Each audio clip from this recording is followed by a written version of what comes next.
北京での皆様のご滞在が素晴らしいものとなりますようお祈りいたしま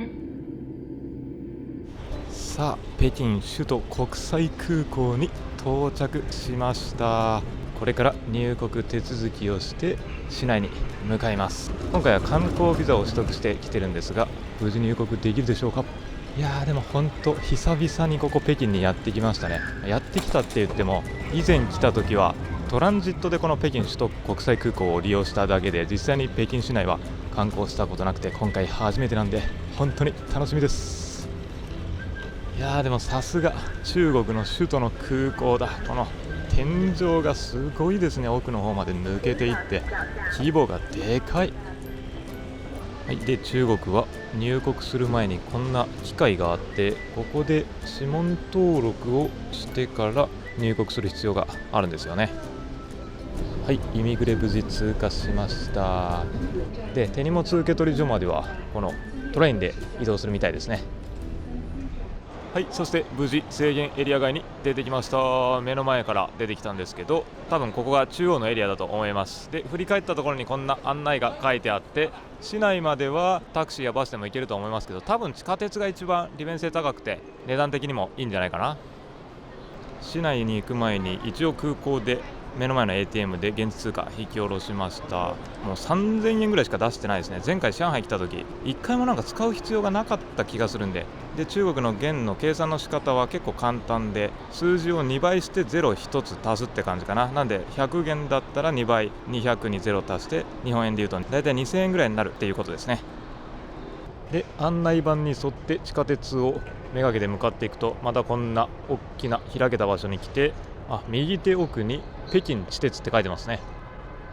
でここに券売機があってチケットを買えるみたいですね。市内まで行くのは25元っていう風に書いてたかな。で前回の上海旅行でも紹介した通りアリペイですね。決済の時はもうこのアプリ必須なんで絶対に持ってきた方がいいですね。ここの機械でもアリペイもしくは WeChatPay でも払えます。後で説明しますけど、この WeChatPay も絶対必要です。そしてもう一つこれですね。左下のバイドゥ地図。中国は Google マップが位置情報が全然正確じゃないので、 Google マップで調べて中国語をこのバイドゥ地図に打ち込むっていうのがいいです。でホテルまでのルートを出すと、地下鉄だとこれ1時間9分かかるって書いてるんですよね。でこれを押してみると、はい、空港のこの3号線かな、3号線っていうところから、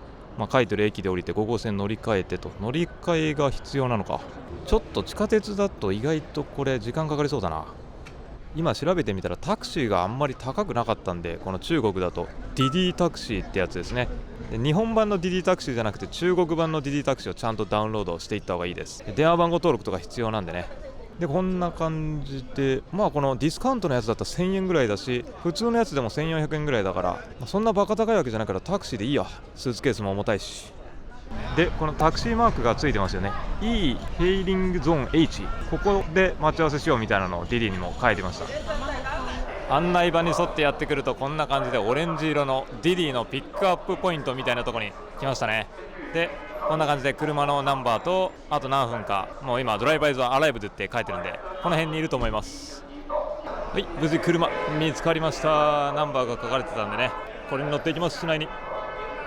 はい、タクシーに乗って今目の前にあるこの壁は空港の壁ですね。多分この朱色というかね、赤色、そして瓦もこれ中国の紫禁城をイメージしたような感じがしますね。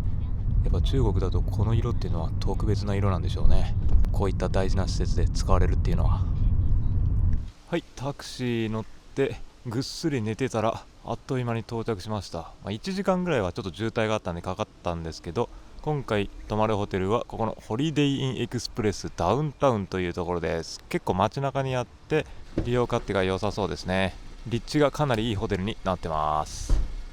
でホテルチェックインして今客室に荷物を置いてきたんですけど、これからケイザン公園っていうところに行く予定で、そこは夕日が見られる時間帯がとっても綺麗っていうことなんで、今もう4時過ぎてるんでちょっと急いでそっちに向かうんで、ホテルの紹介は後でします。なんだかんだね、やっぱ中国いろいろ調べ物とか行き先とか検索したりで中国語しか使えないってことが多くて、それを翻訳したり英語コピペしたりするのになんか手間かかって時間かかっちゃいますね。一つ一つ次の行き先探すのにやっぱ旅の難易度は高いです、中国は。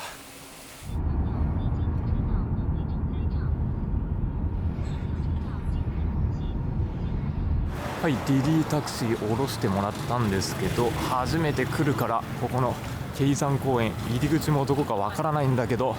いやーちょっと間に合わないかもな。サンセットのところ太陽沈んじゃうかも、上に登る間に。とりあえず今目の前に見えてるところが公園のエリアだと思います。すごい建物が見えてますけど、どこが入り口なんだろう。多分左右どっちからにもエントランスがあるとは思うんだけど、タクシーのうんちゃんはここ左に曲がっていけみたいなことを言ってたんだけど、本当かな。結構適当なこと言いますからね、中国の人たちは。質問してもこっち側右手から歩いてきたら入り口っぽいところがありましたね。方角的に言うと東側ですね。北側のところで降ろされたんですけど、西側とかにも多分入り口があるのかな。ここの東側とこんな感じで荷物検査をして中に入るって感じですね。多分どこの観光地もこの辺は徹底してるんじゃないのかな。入ると何書いてるのかちょっと分かんないんで、この Google の翻訳アプリのカメラを起動させます。いやーこれは便利ですね。今回まだチケット買ってないから右手で現地のチケット買えるっぽい。こんな感じでチケット売り場があって2元で入ることができました。クレカでもアリペイでも払えるって書いてました。もらった QR をかざしてにゃお。よし無事入りました。てかめちゃくちゃ紅葉がこれ綺麗だし、これ目の前には大きな花があってたくさんの人たちが写真を撮ってますけど、ゆっくりしてる暇はないので上がっていきますよ。これだな、上への入り口。こんな感じでちょっとした坂道を上がっていきます。何分ぐらいかかるんだろうこれ。北京は本当に観光地たくさん人がいて人混みがすごいっていう風にはね聞いてたんですけど、確かに多いわ。夕方のピークの時間っていうのもあるとは思いますけどね。途中こんな立派な建物もありますね。そしてまだまだ登ってきます。なんかブログとかガイドブックだとこんな大変な坂道乗ってないんでね、こんなに登らなきゃいけないのかと思う人は思うかもしれないですね。今見えてたこの大きな建物のところが見えるか見えるか。みんなこれカメラ向けてるからここだ。ちょっと見えづらい。一番前まで行きたい。これは素晴らしい景色が目の前に広がってます。これギリギリ間に合ったんじゃないのかな。こっちの右手夕日がまだ見えてる状態で、そのオレンジ色の夕日が街を照らす景色がめちゃくちゃ綺麗ですよ。目の前に見えているこれが紫禁城と奥には天安門広場があるんですかね。いやーなんと素晴らしいこの瑠璃河原、オレンジ色の河原が辺り一面にこの広大な面積に広がっているのが見えてますよね。これが北京を代表する景色。それをちょっと高台から全景を見渡すことができる絶景ですね。いやーよかった。急いでちょっと走ったりしたんでね、ギリギリ間に合って一番いい時間の景色これ見えてるんじゃないのかな。本当にオレンジ色のこのトワイライトの光が綺麗。こ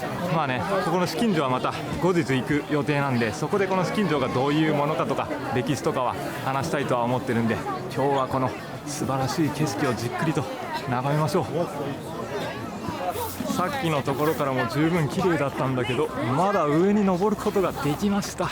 こっちの方がもっとより高いところから望めるのかな。こっちの上はさらに大変なことになってる。めちゃくちゃ人混みが多くて一番前に行けない。なかなか大人気だなこれ。でもこれ見る限りだと奥に夕日も見えてるんだ。とんでもない人混みをかき分けて一番前にやってきました。こんな感じ。もう太陽はね右手沈んじゃいましたけど、まだまだトワイライトの景色がとっても綺麗なんで、こっちの左手の紫禁城の景色ですね。さっきよりも確かに高台だし、ここがちょうど真正面から紫禁城が見られるから、やっぱりさっきよりねより綺麗に目の前の北京を代表する景色を望むことができるようになってます。素晴らしい。かなりの人混みをかき分けてくる価値がありますね。これは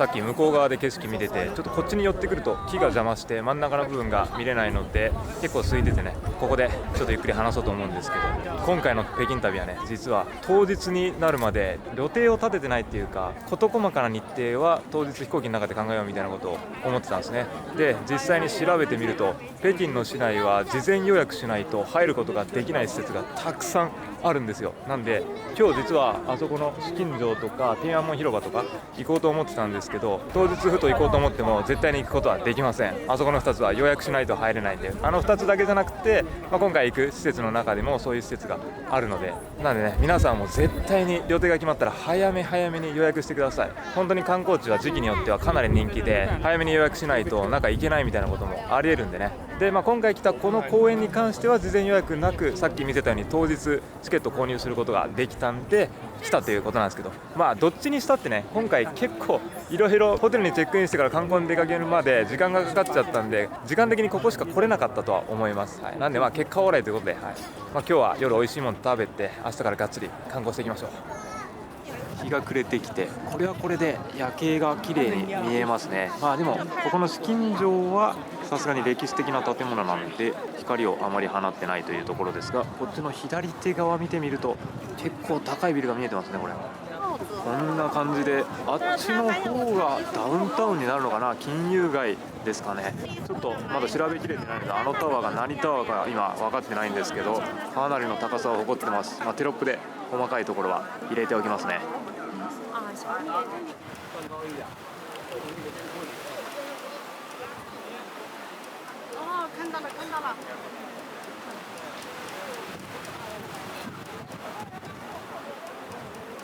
はい、そして外に出てきました。ここが南側の入り口ですね。南側にもこうやって入り口がありました。紫禁城側と言うべきか。なんで僕の目で確認できた範囲だと東側と南側には入り口があったということですね。ここはまた後日行く目の前、この先が紫禁城です。はい、それでは夜ご飯食べに行こうと思います。北京ダックをね食べたいと思って一人でも行きやすそうなお店を調べたんで、そこに向かってます。で、さっき行った公園から徒歩で20分ちょっとぐらいかなで行けるみたいなんで、多分ワンフーチンっていう有名なエリアの近くにあるお店だと思います。でも北京は結構こう地図で見るとなんか近くに観光地が密集してるのかなみたいに見えたりもするんですけど、そんなことはなく、それぞれのスポットでね規模がでかいからやっぱり移動にそれなりに時間はかかりますね。なんでやっぱ立地のいいホテル選んだ方がいいと思いますね、効率よく巡りたい場合は。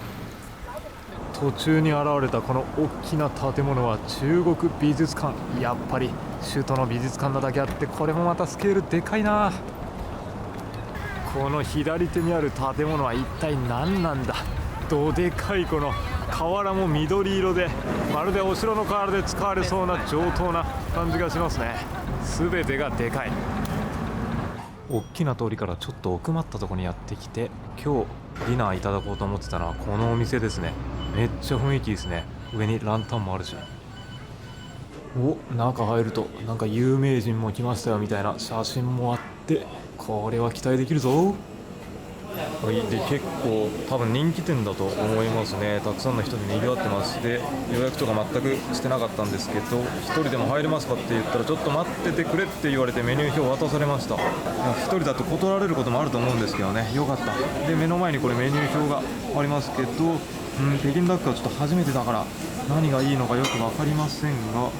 れとか、あと次のページ、ブログの記事で1人で来た人がこれ食べてたのを見たんで、多分これぐらいだったらなんとか1人で食べれそうな気がするんですよね。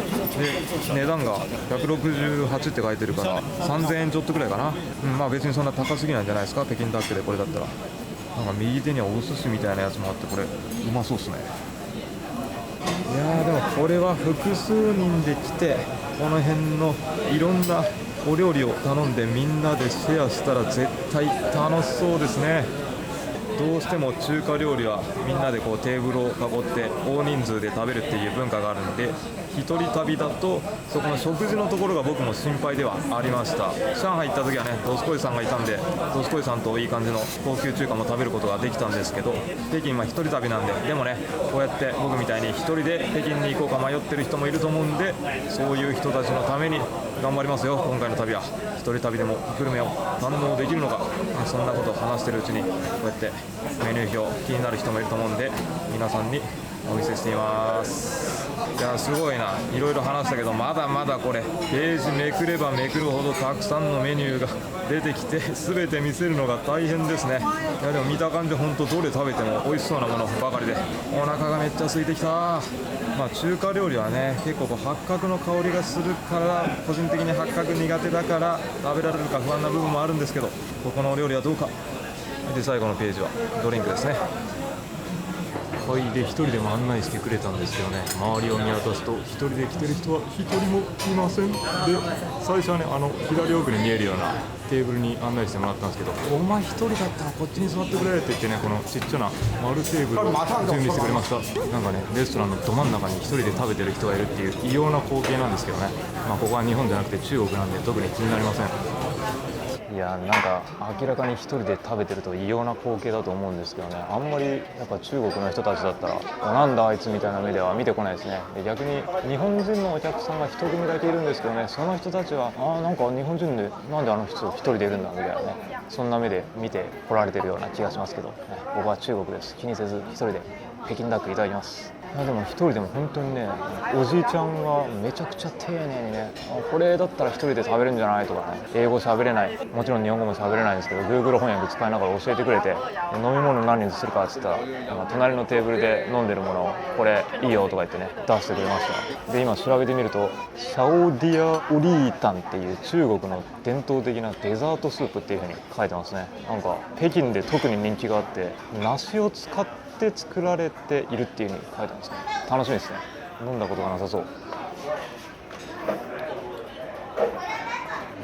なんかすごい甘みがある感じですね。ちょっとなんか液体っていうよりはゼリー状の感じがしてね、中に液体、これ多分梨が入ってるんじゃないのかな。でかなり長い時間煮込まれてて甘みがありながらもさっぱりとした味わい。なんかねこれ喉にすごく効くみたいで、確かになんか生姜蜂蜜湯みたいな感じで風邪ひかなそうな味わいがしますね。これが北京ダックに合うかどうかちょっと微妙なところだと思いますけど、無難にビールとか頼んだ方が良さそうですね。これはこれうまいですけどね、ちょっとデザートチックな感じです。はい、そしてやってきました北京ダック。これだったら確かに一人でもすごい食べやすそうな感じですね。一本手羽先みたいなやつも一緒に出てきて、この表面がねすごいこれカリッカリな食感なんだろうなっていうのがこれ見た瞬間分かりますね。見た目だけでもめちゃくちゃうまそう。なかなか一匹北京ダック一人じゃ食べれないんですけどね。でこの手前側にあるのはなんか可愛らしくイチゴとか、小鉢のようなものもありますね。シーズナブルベジタブル、季節の野菜ってやつも頼んでみました。これもうまそう。でこの右手にあるこれは何なんだ。なんかこれ巻いて食べたりするのかな。よし、じゃあいただきますよ。北京で初めての北京ダックです。目の前にあったこれをさっき見せたナンみたいなラップに巻いて食べるって言ってましたね。なんか個人的にはまずそのまま食べたいな。このお肉をここにある手羽先のやつね、綺麗にスライスしてくれてるこれをねいただきます。やっぱこの表面のサクッとしたこのパリパリ具合がすごいですね、北京ダックで。やっぱアヒルだから鶏肉に近いような味わいなんでね、結構この表面パリッとしたところはね油ぎっしゅな感じはするんですけど、全体的にはさっぱりと食べれちゃいますよね。この香ばしい風味がたまんないですね。よし、じゃあこれに巻いて食べるって言ってたんでやってみましょうか。全然正直僕北京ダックのこと知らないんですけどね、こんな食べ方があるんですね。なんか韓国の焼肉みたいなクレープ生地みたいな感じですね、見た感じで。下にあるこのちょっと黒色に近い茶色のタレにつけて、はいこんな感じです。いただきます。このソースがね甘みと辛みがしっかり出てる濃厚な感じなんで、味の変化を楽しむっていうところですかね。でもこれは本当まさにクレープ生地のような感じでね、これはこれで美味しい。これでもねこんな感じでちょっと横に添えられてる野菜も一緒に巻いたらもしかしたらうまいかも。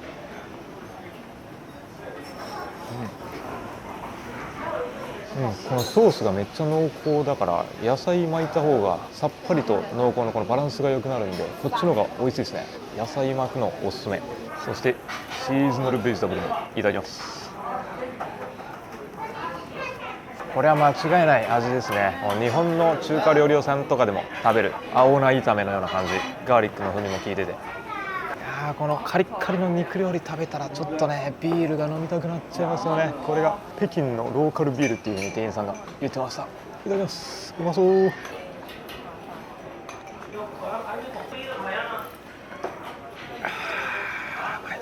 最後。結構これ甘みがしっかりありますね。柑橘系のさっぱりとした甘みが広がっていってめちゃくちゃ飲みやすいビールですね。これ北京のローカルビール、ホワイトビールみたいな感じが、ね、色的にもするんで、個人的にはこれめっちゃ好きなやつですね。ヒューガルデンとかに少し似てるかも。うまっ。最後。さよなら。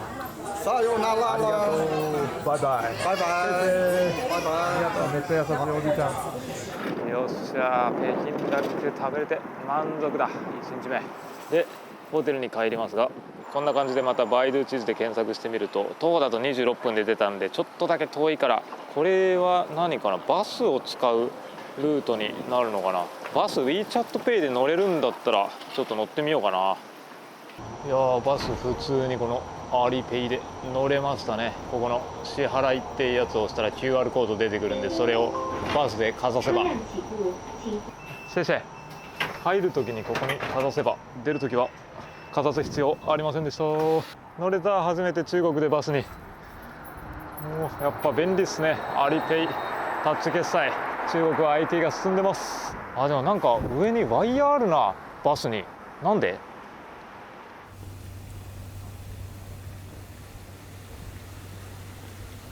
はい、ホテル戻ってきました。お部屋はこんな感じで、一人旅だったらもう十分すぎる広さですね。IHG インターコンチネンタルホテルズグループなんで、ホリデイインは世界中に展開されているホテルで、サービスの安定感は抜群ですね。で、ここが1泊1万円台前半で泊まれたかな。ダウンタウンでかなり立地のいいところにあるんで、その中ではこの外資系っていうべきかな、世界中に展開されているホテルではリーズナブルな方だったんで、このホリデイインが洗面台はこんな感じで各種アメニティも揃ってて、お水もありますし、過不足ないですかね。こっちがシャワールームになるのかな。シャワールームもハンドタイプのシャワーがあるし、アメニティも各種揃ってます。で、こっち側にはトイレがあって、トイレもこれ外国の割にはかなり綺麗ですね。いい感じ。気になるドライヤーですけど、当然日本のメーカーではありません。でも中国は家電のクオリティ高いんでね、後で使ってみますけど、風力も出るんじゃないのかな。あそこのお部屋の端っこにはこれね、なんか家電置かれてるんですけど、多分空気清浄機と加湿器じゃないかな。この辺はもうやっぱ家電王国ですね、中国は。目の前のテレビもめちゃくちゃでかいですからね。で、冷蔵庫もあって、この中にペプシとみかんジュースありますけど、多分メニュー表ないんで、これもプラチナの特典かな、もしかしたら。で、ここコップの中にはマドラーも置かれてますね。で、ここにはコーヒーであったり、これが緑茶とか紅茶とか、結構細かいところまでサービス行き届いてますね、北京のホリデイイン。で、ここのホテルびっくりしたのが、こんな感じで洗濯機と乾燥機がついてるんですよね。日本のホテルだったら普通じゃないかって思うんですけどね、海外だとなかなかないですからね、ホテルにこうやって洗濯乾燥機あるケースは。さすがやっぱでも中国はね、目の前ハイアールですけど、世界的に販売台数伸ばしてるだけありますね。で、今いた後ろ側にはこんな感じで、ちっちゃいですけどジムもありました。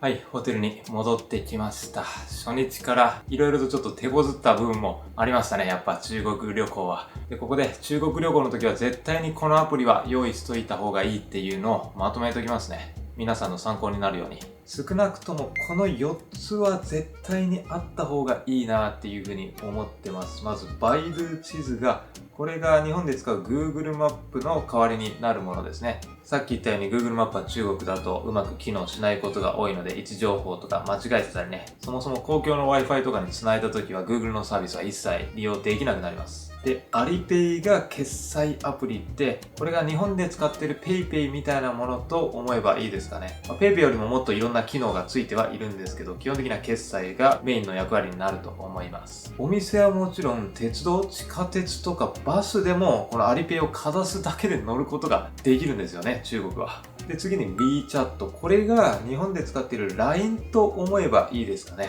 メッセージアプリとしての役割も果たしますし、これで決済もすることができる。あとは北京だとさっき言ったように現地の観光地の予約を事前にしなきゃいけなくて、この WeChat の中で予約ができるんですよね。その辺は明日以降もしスマホの中でこれ伝えれたら伝えようとは思ってるんですけど。で、最後もう一個が DiDi タクシーですね。これは日本だとあんまり配車アプリはね、流通はしてないんですけど、他の海外で Uber とか Grab とかそういったものと同じ役割ですね。もうスマホの中で料金まで決まって決済も完了させることができるんで、英語が通じないことが多い中国だったらね、言葉の意思疎通が難しいんで、スマホの中で片付くっていうのはもう本当にありがたい。で、このあたりのアプリは中国に着いてから登録しようとすると大変なんで、旅行に来る前に日本で全て登録を完了させることをもう強くお勧めします。電話番号認証とかもあるんでね。で、注意してほしいのはこの DiDi タクシーは日本版の DiDi とここの中国版の DiDi があるんで、中国版の DiDi を必ずダウンロードしておいてください。あとは翻訳アプリなんですけど、僕は Google 翻訳をとあるツールを使って使えるようにはしてるんですけど、その辺は後で話しますが、このパパゴってやつもかなり翻訳の性能が高いみたいで、中国でも使えると思うんで便利ですね。はい、翻訳アプリも必須です。で、最後に、これもめちゃくちゃ重要でなくてはならない存在です。もうなしでは旅行できないですね。通信手段の確保です。で、ここでお勧めしたいのが、このセイリーというアプリですね。さっき紹介したアプリももう通信環境がなければ使い物にならないので、公共の Wi-Fi でどうにかならないかなみたいなのは一切通用しないです、中国だったら。で、このセイリーというのは eSIM のサービスなんですよね。このアプリの何が素晴らしいのか簡単にまとめて5つお伝えすると、まず1つ目が eSIM なのですごい手軽に使えるっていうことですね。eSIM っていうのはこのスマホの中に内蔵されたデジタル SIM のことで、ちょっと前まではここに内蔵された物理的な SIM を差し込む形だったんですけど、この eSIM っていうのはこの物理的な SIM が全く必要なく、この通信で旅先で画面上で操作するだけですぐに使えるようになるんですよね。海外の通信手段の確保としては SIM カードを現地で購入したり、もしくは出発する前に Amazon とかで調達したりするっていうのを今までやってたんですけど、そのような手間も必要なく通信ができるようになるんですよね。つまり海外の空港に到着した瞬間通信オンにすればすぐに使えるっていうことです。で、セイリーのすごいとこ、次は2つ目なんですけど、世界中僕らが普通に旅行しようと思っている国だったらどこでもデータ通信プランを選んで使うことができます。今現在は180以上の国と地域で使えるようになってるみたいで、操作画面見た方が分かりやすいと思うんで、一回これダウンロードしたサイリーアプリへタッチして開くと、で、今僕これデータプラン 5GB のやつ購入してるんで出てきてるんですけど、普通にダウンロードするとこんな感じでデータプランが出てくるんですよね。上から下まで世界各国のデータ通信が使えるってことが、これ見れば分かると思います。で、次はセイリーのいいところ3つ目なんですけど、料金も結構良心的なんですよね。こんなに便利だったら高いんじゃないのっていう風に最初は eSIM のこのアプリの存在を知った時は思ったんですけど、ちょっと実際に料金見てみますね。今回は中国なんで中国って打つと一番上に出てきて、これを押してみるとこんな感じで料金プランが出てきてるんですけど、例えば今回僕が使っている 5GB だったら 13.99 ドルっていうね、そんなにこれ高すぎないと思います。 Amazon とかの物理的な SIM カードと比べても、適正価格か、もしくは他の eSIM アプリよりも若干安いものも多い気がしますね。で、さらに今回この動画見てくれた方限定で、こちらのクーポンコード小屋トラベルを入力したらさらに15% オフで使うことができるんでね、ぜひ使っちゃってください。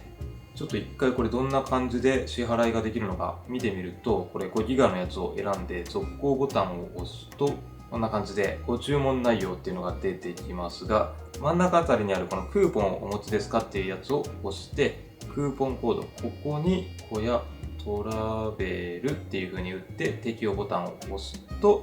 適用されたクーポンコードって出てきて 15% 割引の価格が出るようになりますね。これで下のお支払い方法 Apple Pay とかクレジットカードで簡単に支払うことができます。でセイリーのいいところ、次4つ目なんですけど、今ここ料金の画面出てると思いますけど、こんな感じでね、少ない容量から大きな容量まで選ぶことができるっていうのがいいですね。何泊するかによってどれぐらい必要かっていうのは変わってくるんで、無駄遣いせずに済むというかね。でさらに足りなくなったとしたら、ここからまた買い足せばいいんでね、安心です。日本の格安 SIM でも海外で使えるものはあるかもしれませんが、その場合は買い足すことができなかったりするんでね。でセイリーの素晴らしいところ5つ目なんですけど、規制の厳しいここ中国でも使うことができるっていうことですね。さっきから言ってるように、日本で普通に使えているサービス、Google とか YouTube とか LINE とか、こういうのは中国では中国のネットワーク接続した時は使えません。ただ、このセイリーの eSIM のデータ通信だったら、それら全て使うことができますね。今回僕使ってるんですけど、普通に使えてます。これは本当に大きなメリットですね。日本の人と連絡を取ったり、さっき言った Google 翻訳とかも使うことができるんで、その点安心感が桁違いです。こんな感じで eSIM のサービスを提供するセイリー。本当に海外旅行で使い勝手がいいんで、ぜひデータ通信の確保で皆さんも旅行するとき利用してみてください。途中でも言った通り、このクーポンコード、コヤトラベルを打てば 15% 割引なんで、これ使っちゃってくださいね。今回の北京旅行は事前準備という点では観光地の予約もしてなかったですし、皆さんね、そんなことがないように、あとは今回紹介したアプリケーションすべてこれ揃えて、この動画参考にして快適な中国旅行を楽しんでください。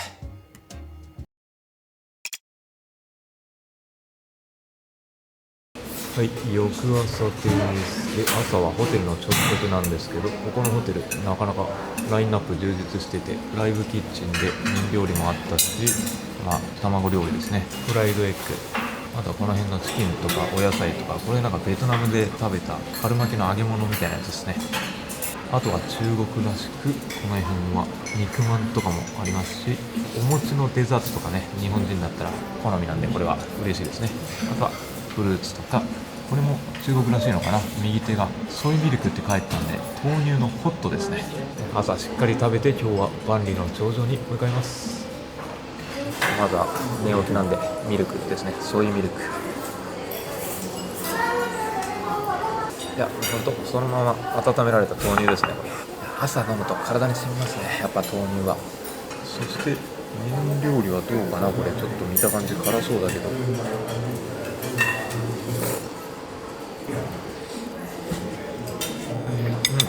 まい。めっちゃいい感じ。なんかチキンベースの出汁に担々麺みたいなちょっと辛みがあるけど、油ぎっしゅじゃなくてすごいさっぱりしてるから、朝でも飲みやすいスープ。ピリ辛でこれめっちゃうまいですね。麺をすするのは多分日本の文化ですよね。こっちだとお料理終わるのかな、あんまりすすってる音聞こえてこないんで、棒に言えば棒に従いということで、すすらないように食べよう。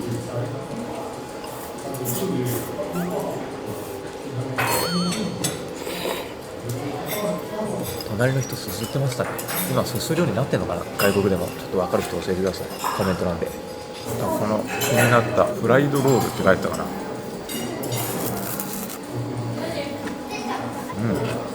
うまっ。中になんか紫芋みたいなお芋かな、これが入っていて、ほんのり甘みを発しながら、この周りのサクサクのフライがいいですね、食感。ここのホテルの朝食当たりですね。同じアジア圏だから下手に中東とか欧米圏のホテルよりもこういうビュッフェの朝食はいいですね、中国。はい、じゃあこれから万里の長城に行きますが、今日は昨日と比べて一気に寒くなりましたね。昨日は日中は20度にも迫るぐらいの気温だったんで、秋の服装で大丈夫だったんですけど、今日は1桁台に冷え込むでしょうし、万里の長城はここの北京市内よりも寒いと思うんで、もう真冬の服装で行った方がいいですね。僕もこんな感じでマフラーとかコートを準備してやってきました。なんで秋の万里の長城はね、しっかりと防寒対策必要だと思います。でどうやって行こうか考えたんですけど、一応バスとか電車でも行けるんですよね。電車も鋼鉄道が通ってて、本当に駅降りてすぐに万里の長城観光できるみたいで、北京北駅っていうところから万里の長城の駅まで確か20分ぐらいで行くことができるんですけど、ただ北京北駅ってところまでこの辺りの市街地からちょっと距離があります。で合計鉄道を使っても1時間半ぐらいかかる。あとは鉄道の予約が身分証明書を持ってる中国人の人しか確かできないんですよね。で外国人は予約できないんで当日行くしかなくて、で当日予約取れなかったら次の電車とか乗る必要があるので、なんでね、せっかく行ってこう時間間に合わなかったとかだったら嫌なんで、安全をとってちょっと高いですけどタクシーで行こうと思います。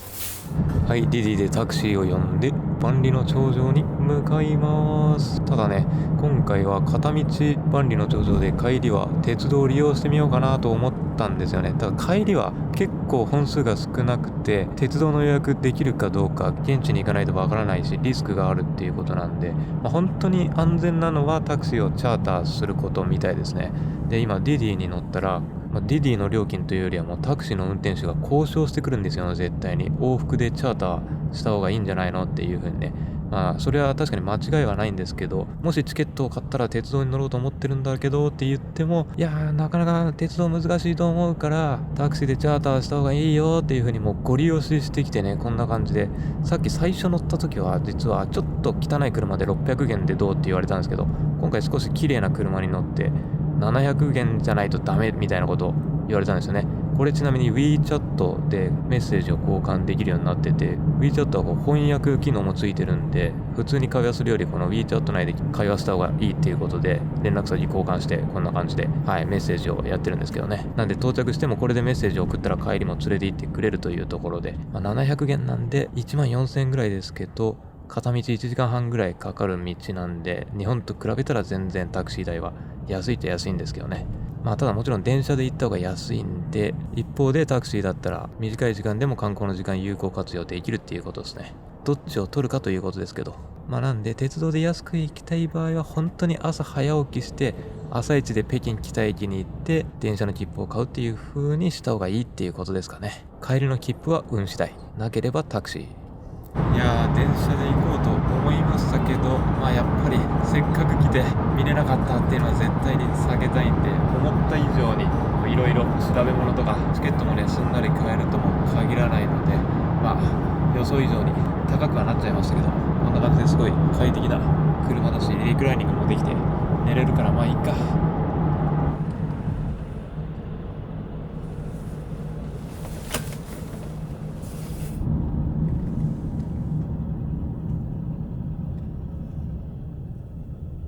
ここのグレートオールパレスって書いてる建物のところに降ろしてもらったんですけど、この無料バスに乗って行くみたいです。実際に登れるところに。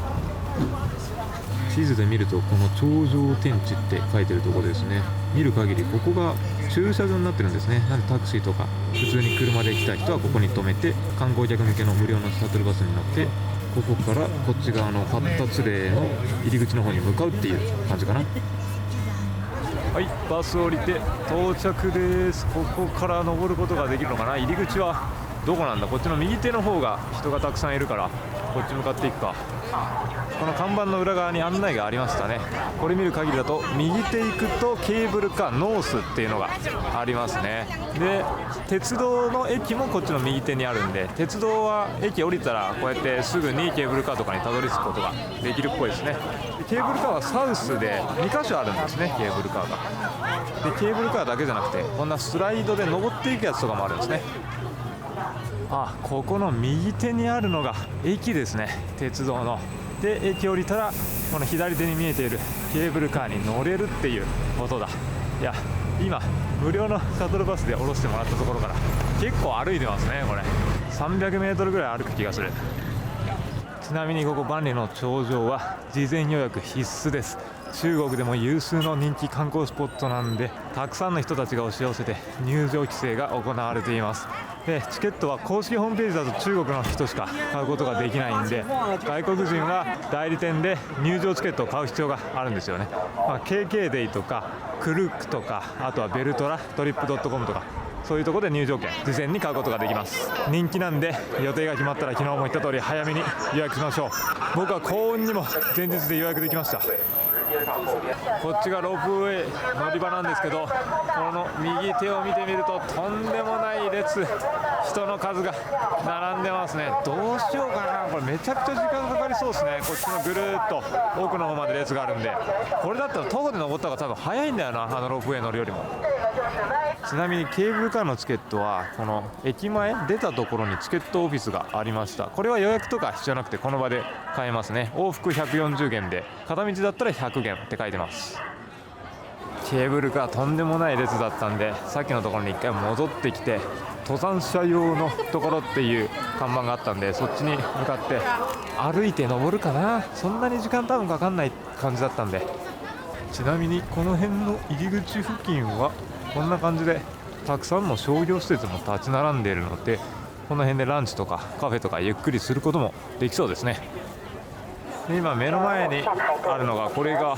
万里の長城のシーニックエリアって書いてるんで、ここから先は荷物チェックとかがあるわけですね。ちょっと登る前にトイレ行っとこうかな。上にないかもしれないから。はい、セキュリティチェックを抜けると、こっちの正面に門がありますね。 KKday でチケット買ったんだけど、それをどっかで交換したり見せたりする場所が特にまだないんですよね。大丈夫かな。おお、これがまさに万里の長城に入っていく門ってことで、たくさんの人たちが写真を撮ってますね。目の前には全国重点なんちゃら、多分世界文化遺産みたいな、そういう意味のことが書かれてるんだと思いますけどね。万里の長城発突レイ、門を抜けていくと、まだまだこれは上に登ってるわけじゃないんで、ガイドブックで見るような景色はないですけど、ここからどこに行くんだ。これまっすぐ行ったらなんかパーキングロット、駐車場とかバスストップって書いてるな。右手が登山の入り口か。でここがチケットセンター目の前あるんで、ここでいろんな代理店でもらったバウチャーを見せたら、券が QR コードもらえるようになってるのかな。よかった、無事チケットゲットできましたね。パスポートを見せるだけで OK でした。事前に KKday の中でパスポート情報を入力したんで、特に KKday から発行されたバウチャーとかを見せる必要がなく、パスポートだけでした。ただね、その予約した時に午前と午後指定できて、午前指定して今いろいろ交通機関とか迷ってたら12時過ぎちゃってたんで、かなり不安だったんですけど、特に問題なかったですね。どっち選んでも多分入れるんだろうな、知らんけど。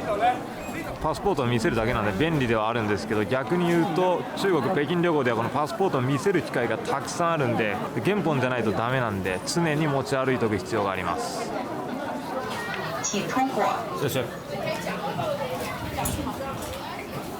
さあ入ってきたらこっから登っていくわけですね。全然登ってる人もたくさんいますね。ケーブルカーの方が圧倒的に多かったけど。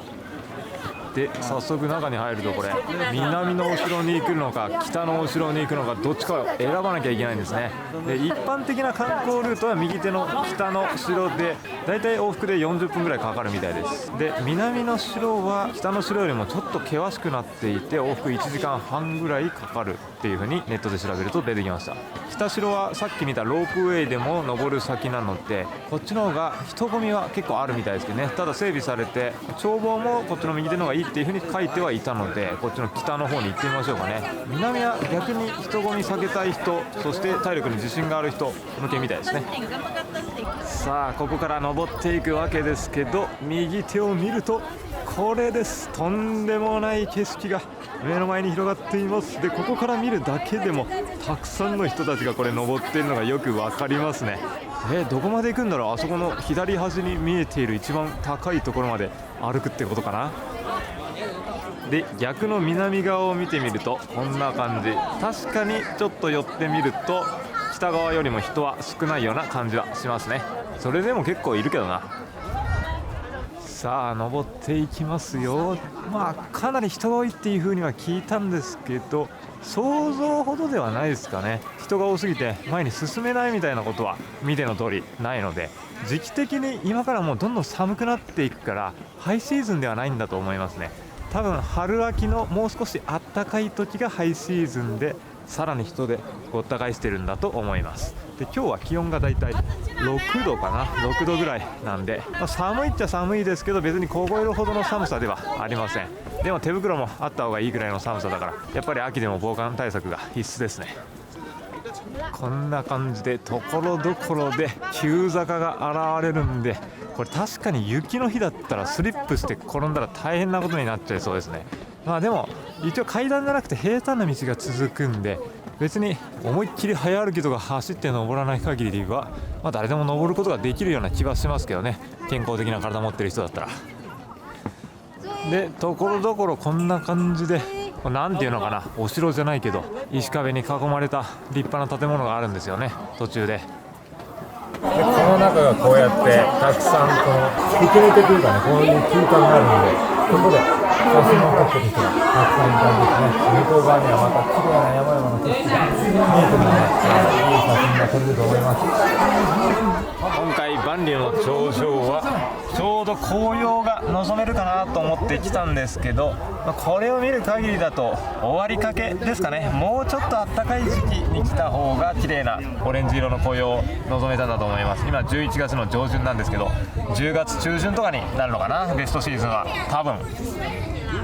結構たくさんの人だかりがいるんですけど、ここで写真撮ってる人が多いですね。多分この目の前の景色がガイドブックとかでよく出てくる光景なんじゃないのかな。いやー、でも実際に目の前で見ると本当にこのスケールの大きさに圧倒されますね。こっちの左手の奥の方まで伸びていますけど、万里の長城と呼ばれるものはここのエリアだけじゃないんですよね。僕は歴史で学んだ時はそんなことは知らなかったんですけど、なんとこの万里の長城と呼ばれるもの、長さは21,196kmということです。巨大な防壁がずっと続いているということなんですけど、この長さがとんでもないことが分かりますかね。地球一周がだいたい4万キロなんで、地球の半分の長さのこの防壁を昔の人たちは作ったということですね。どれほどの時間がかかったのか想像を絶します。日本本土の全長がだいたい2000キロぐらいだったかな。沖縄まで入れると3000キロぐらい、これが2万キロを超えるっていうことなんで、全く比べ物になりません。でこの長城は主に遊牧民族の侵入を防ぐために建設されたものなんですね。どうなんだろう、これを壁として右手の部分が中国本土の部分だと思うんで、そっち側に侵入するのを防いでいたということなのかな。これだけの大きな国土を誇る中国なんでね、全ての国を守るのっていうのも本当に一苦労なんだと思います。周りが海に囲まれた日本だったらね、もう海が何よりも大きな壁になっていると思うんで、長年にわたって侵略をされずに済んだというところでしょう。日本の場合は海のおかげで。で今見えていたところ、ここはまたさらに坂道が険しくなっているような気がします。しかもついに階段が現れましたよ。ここからがまた難関だ。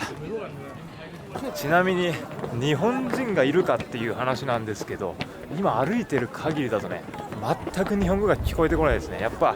中国人が本当に多い。多分中国の人たちの中でもここは憧れの場所の一つなんでしょうね。人口がとんでもない数いるので、その人たちがここに毎日のごとくその憧れを求めてやってきてるということですね。チャイよチャイよちょっと聞こえてるんですけどね。頑張れ頑張れって意味じゃなかったかな、あれは。サッカーの試合で聞いたことあるわ。でも日本からだったら飛行機でそんなに長くはかからないはずですよね。札幌から沖縄ぐらいの距離感で東京から来ることができるんじゃないかな。なんで訪れようと思えば距離的には訪れられるんですけど、いろいろ言葉の壁とかがあるんでね、難易度は確かに高いですけど、一生に一度は訪れたいスポットであることは間違いなさそうです。これを実物で見た身としては本当にスケールがでかい。ちょっと息が上がってきた。階段登ってるから一つ急坂登ってきましたけど、まだまだ距離がありますね。でもこれ見る感じだと、あそこの真ん中のところがちょっと近代的な建物になってるんで、ロープウェイなんじゃないのかな。でこっちの右手には売店やトイレとかもありましたね。上に登ってくる途中にも。でさらにこっちの奥の方にはなんか写真スポットがあるっぽいですね。あそこの先端のところでたくさんの人たちが写真を撮ってます。いやーでもすごいね。こっちの奥の方にも万里の長城ずっと続いているのが見えてますからね。ここはさすがにもう歩く場所ではないとは思うんですけど、今日はこっちの上に上がっていくんだと思いますが、で下にはこれなんかローラーコースターみたいなのがありますね。ロープウェイ以外にもこれでも登ってこれるのかな、もしかしたら。で結構上に登ってきたんですけど、これ見る感じだと歩きだとあそこのところがてっぺんになるのかな。で右手にロープウェイが見えるんで、ロープウェイで登った人たちがあそこに行くっていう感じなのかな。ちょっと分かんないけど行ってみよう。あ、そんなことないわ。全然こっち歩いて行ったら上のてっぺんまで行けますね。いやでも結構歩いたけどまだあるな。これは確かにロープウェイであそこまで登ってきて頂上に行く方が楽っちゃ楽ですね。多分あのてっぺんが一番眺望はいいでしょうから。うわ、ここのケーブルカー乗り場からはすごい人だかりだわ。ゆっくり止まって写真撮るのも結構大変ですね。やっぱ徒歩で上がってる時はそこまでだったんで、ゆっくり写真撮りたい場合は徒歩で上がった方が逆にいいかもしれないですね。まあ、ケーブルカーで先に登って徒歩で降りるでもいいですし。お、そしてついにこの辺が頂上かな。いやー、さすがにちょっと疲れてきましたね。一つ問題発生です。ここの登った後にお昼ご飯食べようと思ってたんですよね。もうちょっと早めに到着する予定だったんで、そういう風に考えていて、で到着したのが12時ぐらいで、ネット見ると1時間半ぐらいで行って帰ってくることできるんじゃないみたいな書いてたんで、1時半ならそれぐらいで飯にしようかなって思ったんですよね、下降りて。そしたら今時間は12時ですね。なんでペコペコでございます。全然一応ね、僕サッカーやってたんでこういう坂道は登ることは大丈夫なんですけど、お腹が空きすぎてかなりヘトヘトで疲れてきました。あ、ここがてっぺんですかね。頂上で行き止まりになってて、たくさんの人たちが振り返って写真を撮っているのが見えてますね。いや、今立ってるところももう人でぎゅうぎゅうなんでね、早くあそこに行きたい。はい、一番上に登ってきたんですけど、こんな感じの景色です。人だかりが見えてます。これいちいち上まで登ってきて見る景色かっていう感じではごめんなさいね、あるんですけど、手前側で人でごった返してるんで、もうちょっとこう万里の長城全景を見渡せるような景色を期待したんですけどね、それは少し降りて人だかりがないところからの方が綺麗に写真とかこうやって動画撮れるような気がしますね。はい、ロープウェイからここまではそこまで時間かからなかったんですけど、なんか徒歩で上がってきた方がいろんな写真撮れていいような気がしますね。ちょっと体力的には大変かもしれないですけど、ロープウェイも朝見た感じだと結構あれ並ぶ必要もあるんでね。でもこの後ろの壁ですね、てっぺんまで登ってきたぞっていう感じで写真撮ってる人たちもいるんで、僕も一応撮っときます。来ましたよ、万里の長城、発達例のてっぺん。はい、ということでケーブルカーで帰ります。なんかルール守らない人がいるのが、警備員の人が叫んでます。中国の人たちは声がでかい。でもこの下る景色も絶景ですね。あそこのてっぺんからよりもこの辺の景色の方がめちゃくちゃ綺麗な感じがあります。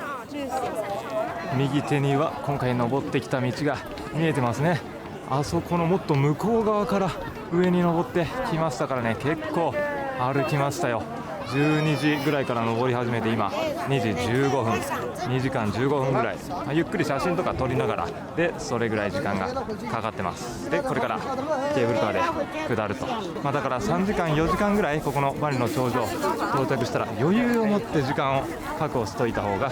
いいと思いますね。でこれてっぺんからちょっと下ったらあそこの右下のとこ降りていけばケーブルカーに続いていきます。で左手奥の方までまだ道が伸びてるんで、あっち散策して写真撮ることもできそうですね。そもそも中国に定規を置いたとして横に伸ばしても2万キロはないだろうっていうふうに思って、なんでそんな長い建築物ができてるのかって不思議に思ったんですけど、こんな感じでぐにゃぐにゃに曲がって作られているからこそ、そんな長い建造物ができているということですね。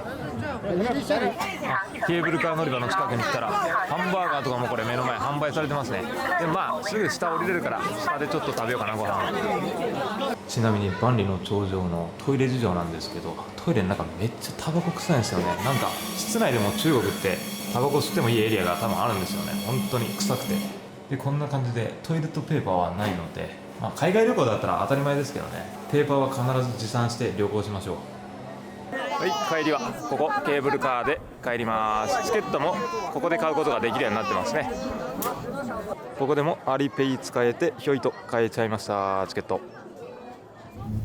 要照吗？照啊，照呀！他偷你大出来，人家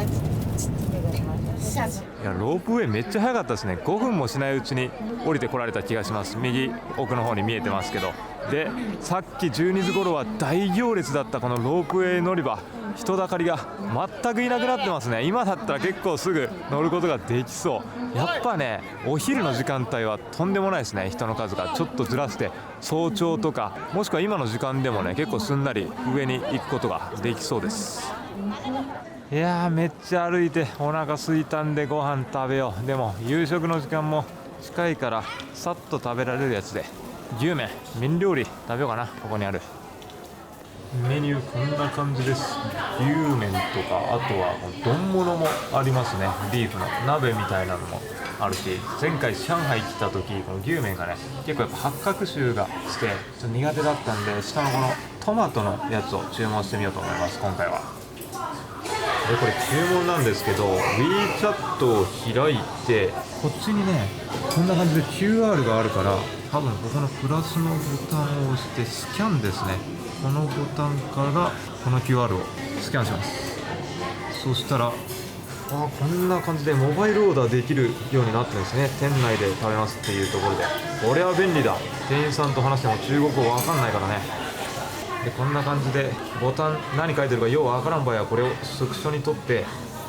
この Google 翻訳アプリでさっき撮った写真をカメラ入力でここですね、ここからこれですね選択すればこうやって日本語が出てくるんでね、やっぱ Google 翻訳必須です。で進んでいったらこの WeChat の中で会計もできるということですね。はい、ペイします。でこれで会計もテーブルで完了しました。はい、来ました。トマト牛麺、いい匂いがしてきますね。これはうまそうだぞ。そしてレモネードとティー頼みました。いやー腹減ってるから楽しみだこれは。まずはスープから。いやーうまいですね。スープが思った以上にとろみがあって濃厚なトマトの甘みと酸味ですよね。凝縮されたうまみが口に広がってきます。でこうちょっと本来の牛麺のようなほんのりオイリーで醤油っぽいコクのある味わいもしますし、で八角はねやっぱ普通の牛麺よりもトマトが入ってるとあんま気にならないですね。でパクチーもいいアクセントになってる。うまいスープ。麺も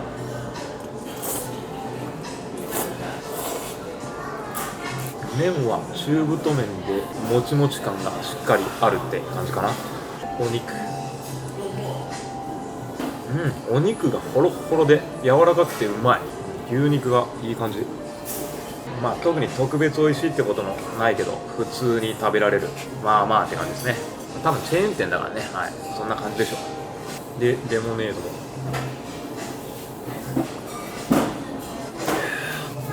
濃厚なレモンの風味がしっかり出てるレモンティーですねこれは。はい、で今回初めて万里の長城に来たわけですけども、スケール感がすごいですね。本当に圧巻でした。今でさえねこう科学技術が発達してこういう建築物を作ることはスムーズにできるかもしれないですけど、いや今でもねこれだけの距離のものを作るのってとんでもないことだとは思うんですが、昔の人は今ほど技術が発達してないのにあんな立派なものを作ったというね、途中でも言いましたけど海に囲まれた日本だったら考えられないですよね。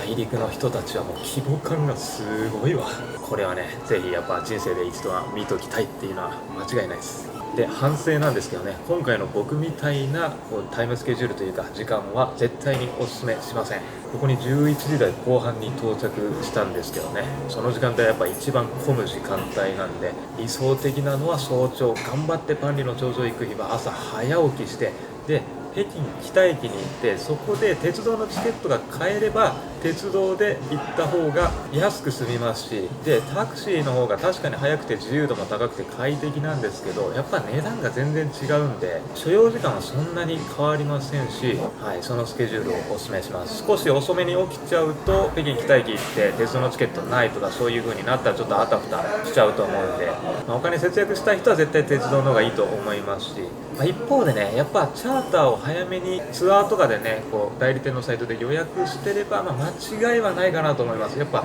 中国旅行は結構言葉も通じないし、調べるのも一苦労なんで、かなり移動とか観光に時間要するんで、特に時間がない場合はそっちの方が安心だと思いますね。安心をお金で買うという面では、はい、タクシー、チャーターとかツアーの予約がおすすめです。はい、ということで今3時40分ぐらい、だいぶ時間取っちゃいましたね。街中に戻りましょう。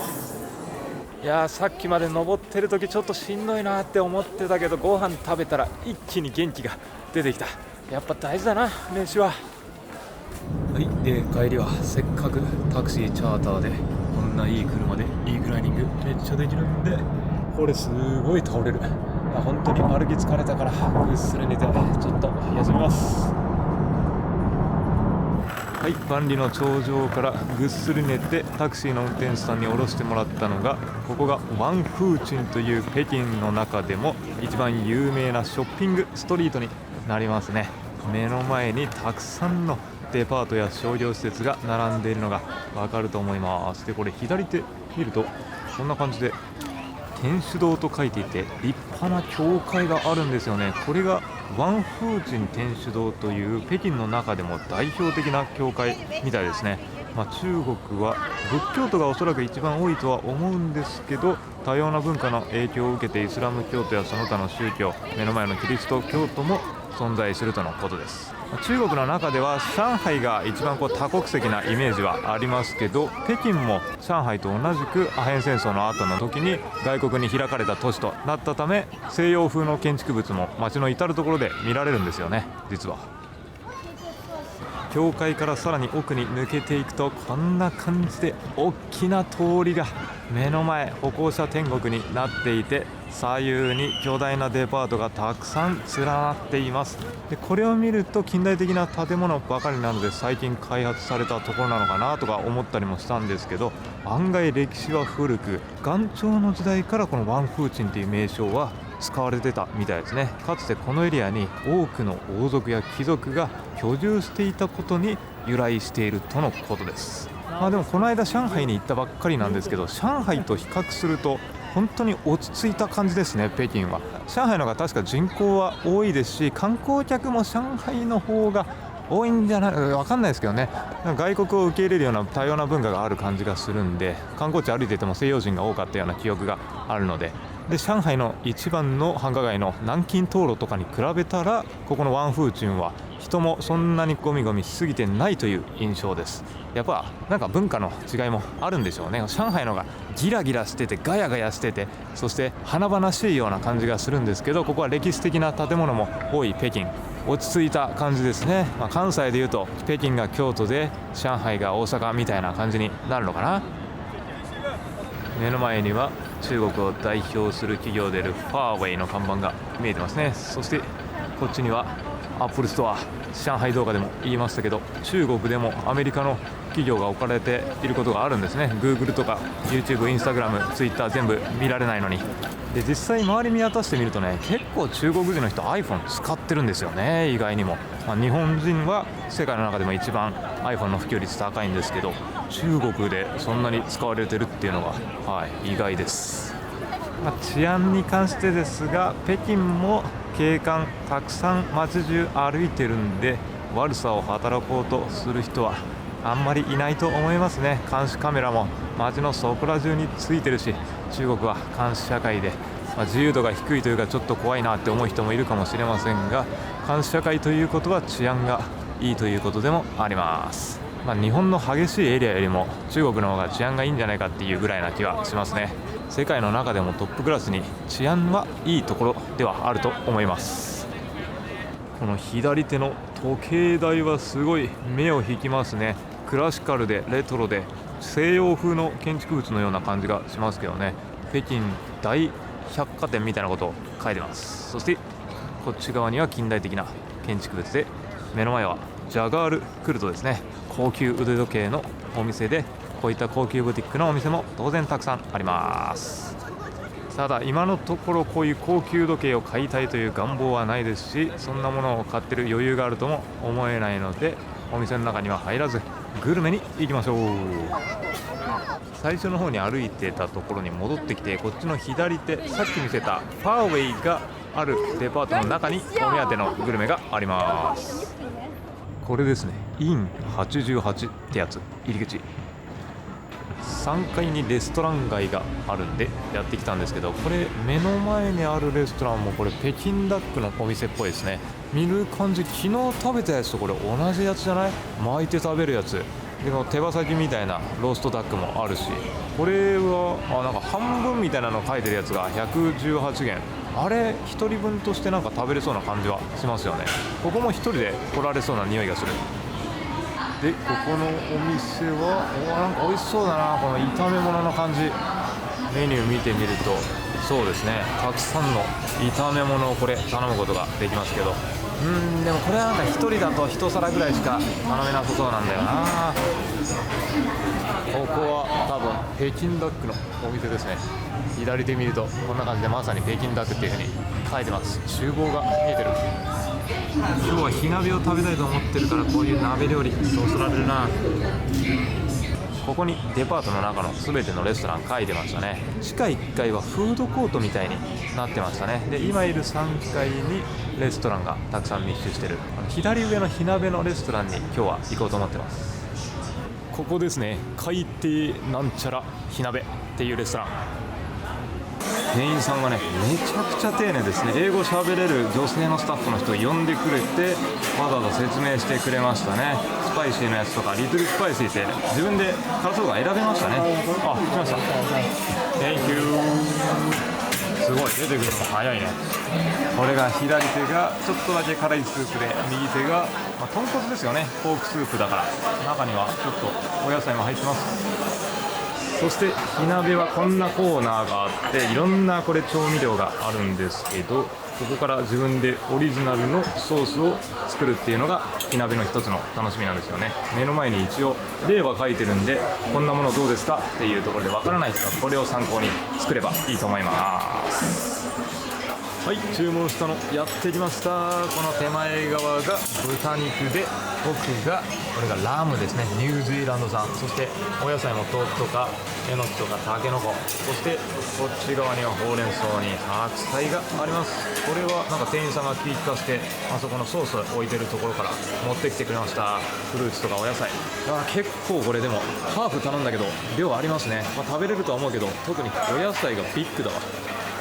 で、お気に入りのソースも自分でこれ作ってきました。右下がこれがピーナッツソースをベースとしたやつで、ちょっとチリオイルとか、あとはパクチーとかナッツとかをまぶしてますね。で、左下は醤油みたいなやつにチリオイルとシーズナルオイルとか、ネギ、パクチー、そんなものが入ってます。あとはなんかこんなおまけのスープみたいなのも出てきましたね。そして頼んだビールもやってきました。いきます。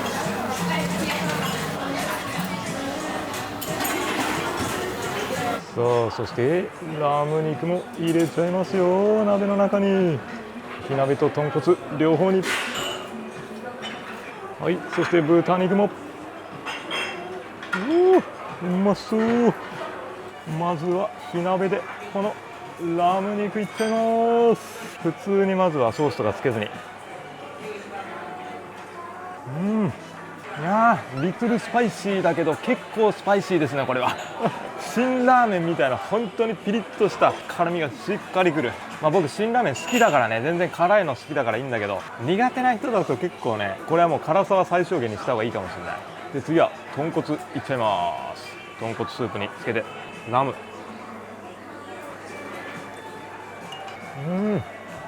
やー、うまい。豚骨スープが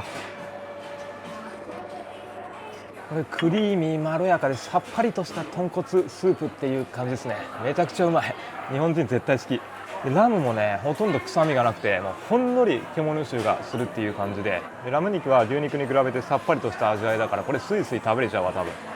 で、豚肉もいきます。豚骨スープに豚肉だったら間違いないでしょ。間違いない。めちゃくちゃうまい。でもなんかよく考えると、日本でこの豚骨スープでしゃぶしゃぶって意外とないくないですか？ないような気がするんですけどね。キムチ鍋とか和風の昆布だしとか、そういうのでしゃぶしゃぶは食べますけど、すごいさっぱりしてるからいいですね、この火鍋の豚骨で。スパイシーな方の鶏肉も、豚肉。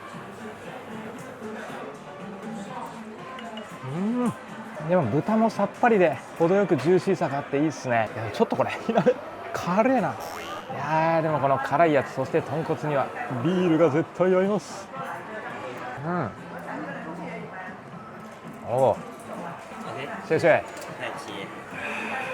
ビールうまい。これもすごいまろやかな感じですね、この口当たりが。このビールは火鍋食べたはずだからね、甘みをちょっと感じづらいっていう感じがあると思うけど、多分ね甘みもそれなりに強めのビールなんじゃないのかな。そんなことないか、苦味強めか。ちょっと口の中バグってます、火鍋で。でテーブル横に置いてあったこれプラムジュースですね。これはプラムの甘みがちゃんと出てて、火鍋の後に飲むとすごいいいですね。甘さで口の中を中和させてくれる、火鍋に合うようにやっぱテーブル横に置かれてるわけですね、これは。ちなみにさっき見せたこの添えられたスープですね、このスープかなりうまいですね。これ多分チキンとポークの両方が入ってるスープですね。豚の豚骨のちゃんとした風味とチキンのさっぱりとした味わいが合いますね。パクチーも入っててこれめっちゃうまい。さあじゃあ今度はこの火鍋で煮たやつをピーナッツソースにつけていただきます。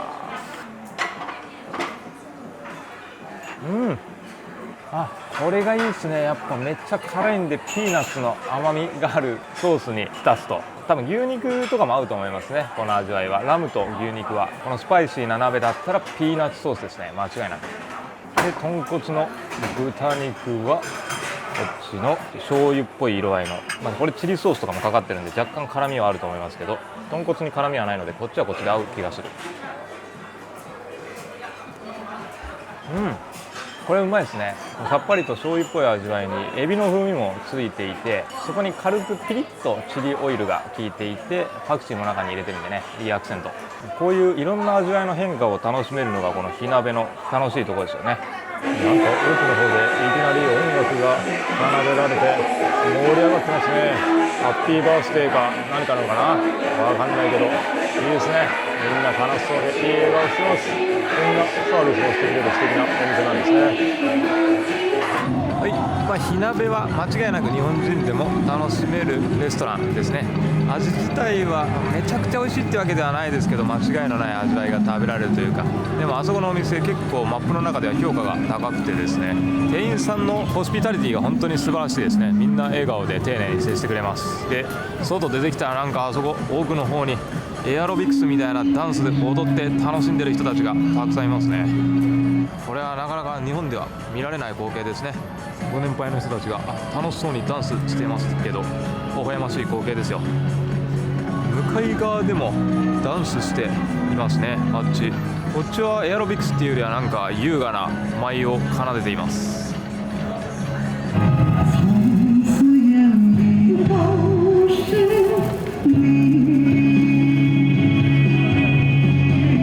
鍋を食べて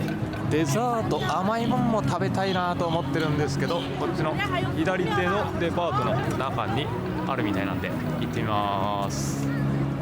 うわ、ここのデパートすごいな。さっきのデパートよりも圧倒的に華々しい雰囲気で、この中央の吹き抜けがすっごいきらびやかですね。でかい。これは世界中のブランド物が所狭しと並んでます。目的のスイーツのお店は地下2階ですね。 B2 って書いてる。ここにショップリストがあります。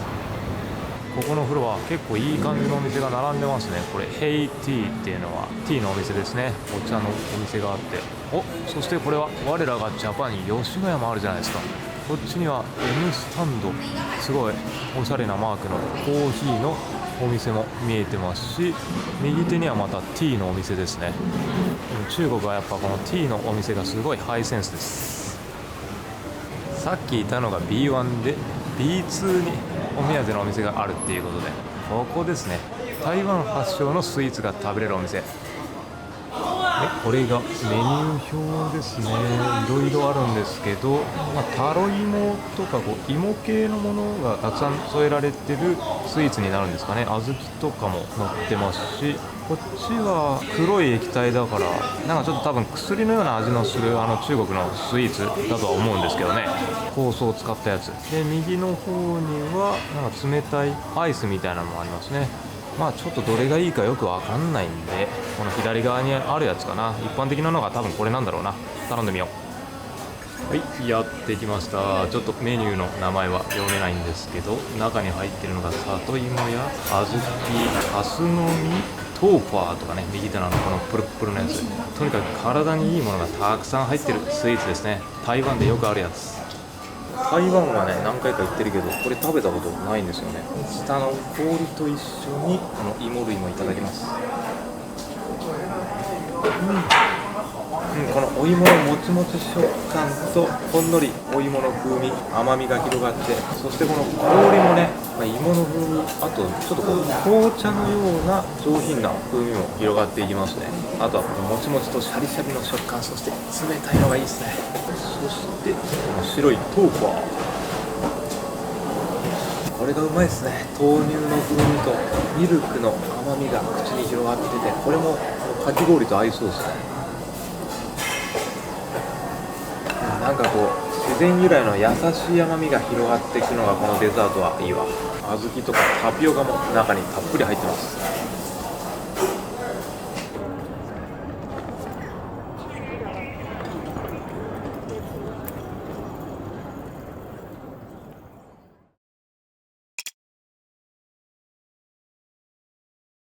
はい、おはようございます。翌朝です。今日は午前中は天安門広場に行こうと思います。今日の午前で予約取れたんでね、到着日に行こうと思ったんですけど、事前予約前日までに必要だということで、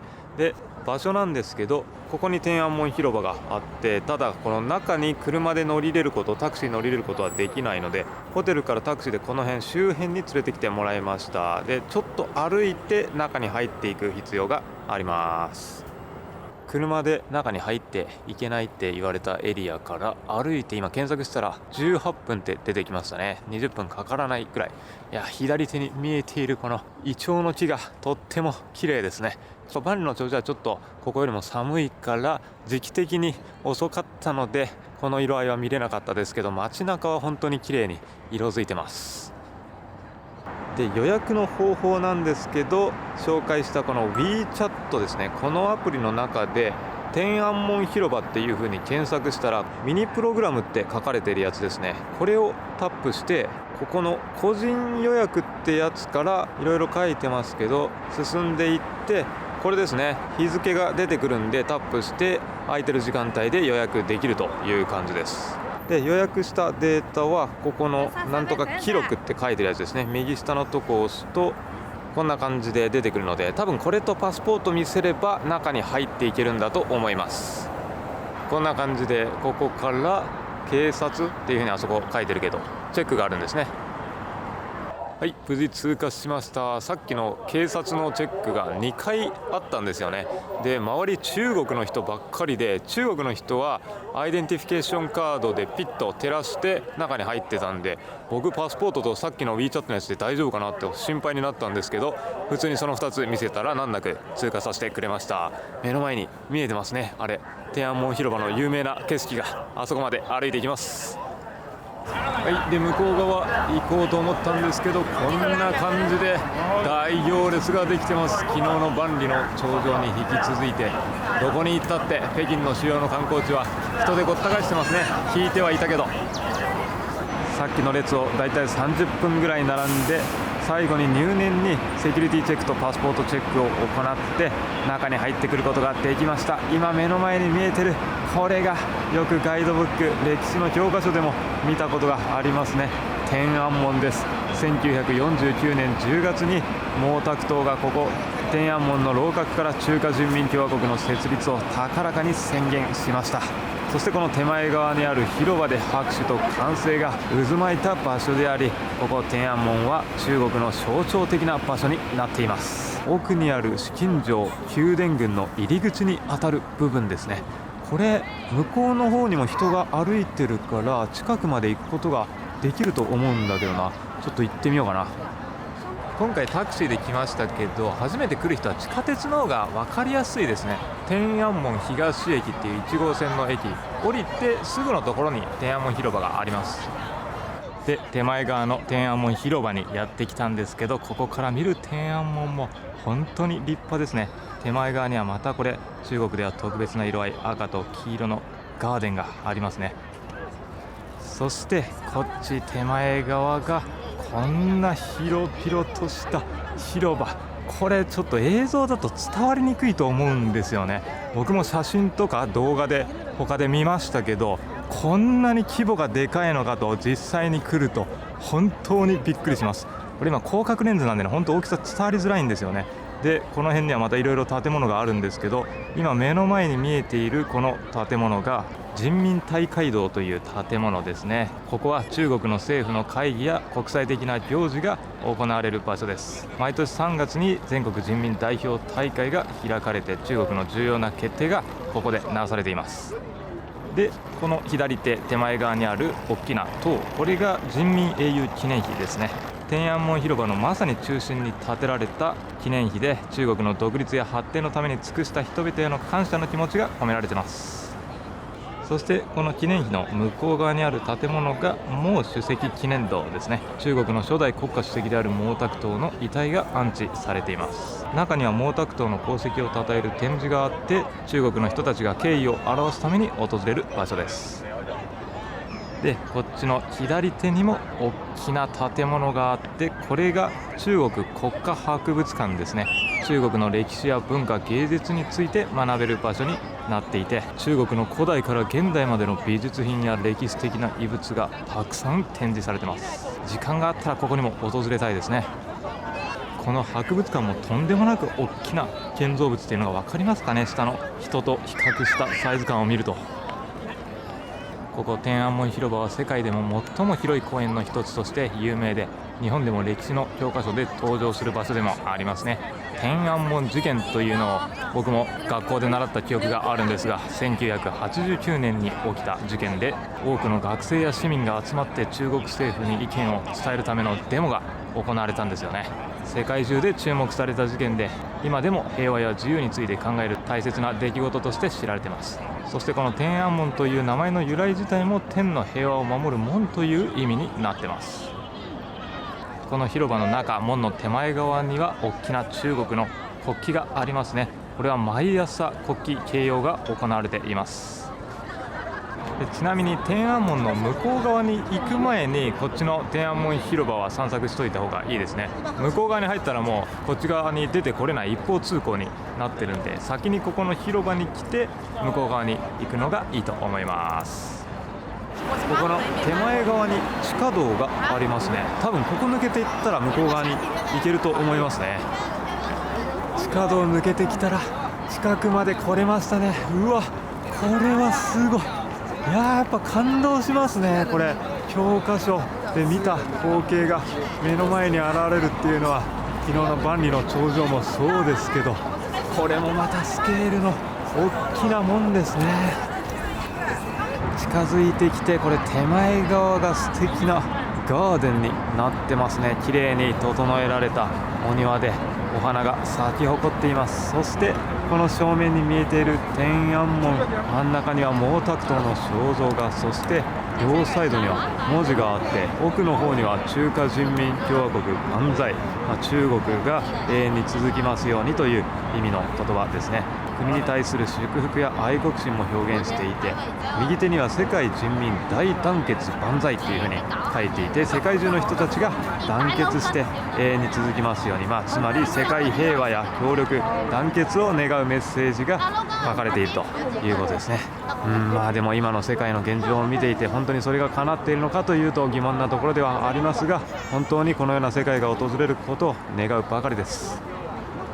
真ん中に見えている毛沢東の肖像画ですが、これは本当にとっても大きい立派なものなんですが、毎年交換されるみたいですね。さすがにこうやって日光にも照らされ、雨風にも打たれてるんで傷むことがありますけど、中国の人にとっては大事な人でしょうから、そんなボロボロな肖像画をね、ここにかざすわけにはいきません。重さは 1.5 トンにもなると言われ、肖像画を運ぶのもこれ大仕事で、特別な職人しかできないとのことです。毛沢東さんの功績としては、簡単に言うと強いリーダーシップで中国を一つの国にまとめて、農民や貧しい人を支援したり、教育と医療を普及させたり、外国からの支配を排除した人ですね。もちろんそういうリーダーシップを発揮して、ちょっと独裁的になることがあってうまくいかなかったことも多々あるとは言っても、今の中国の礎を築いた一人というのは間違いないでしょう。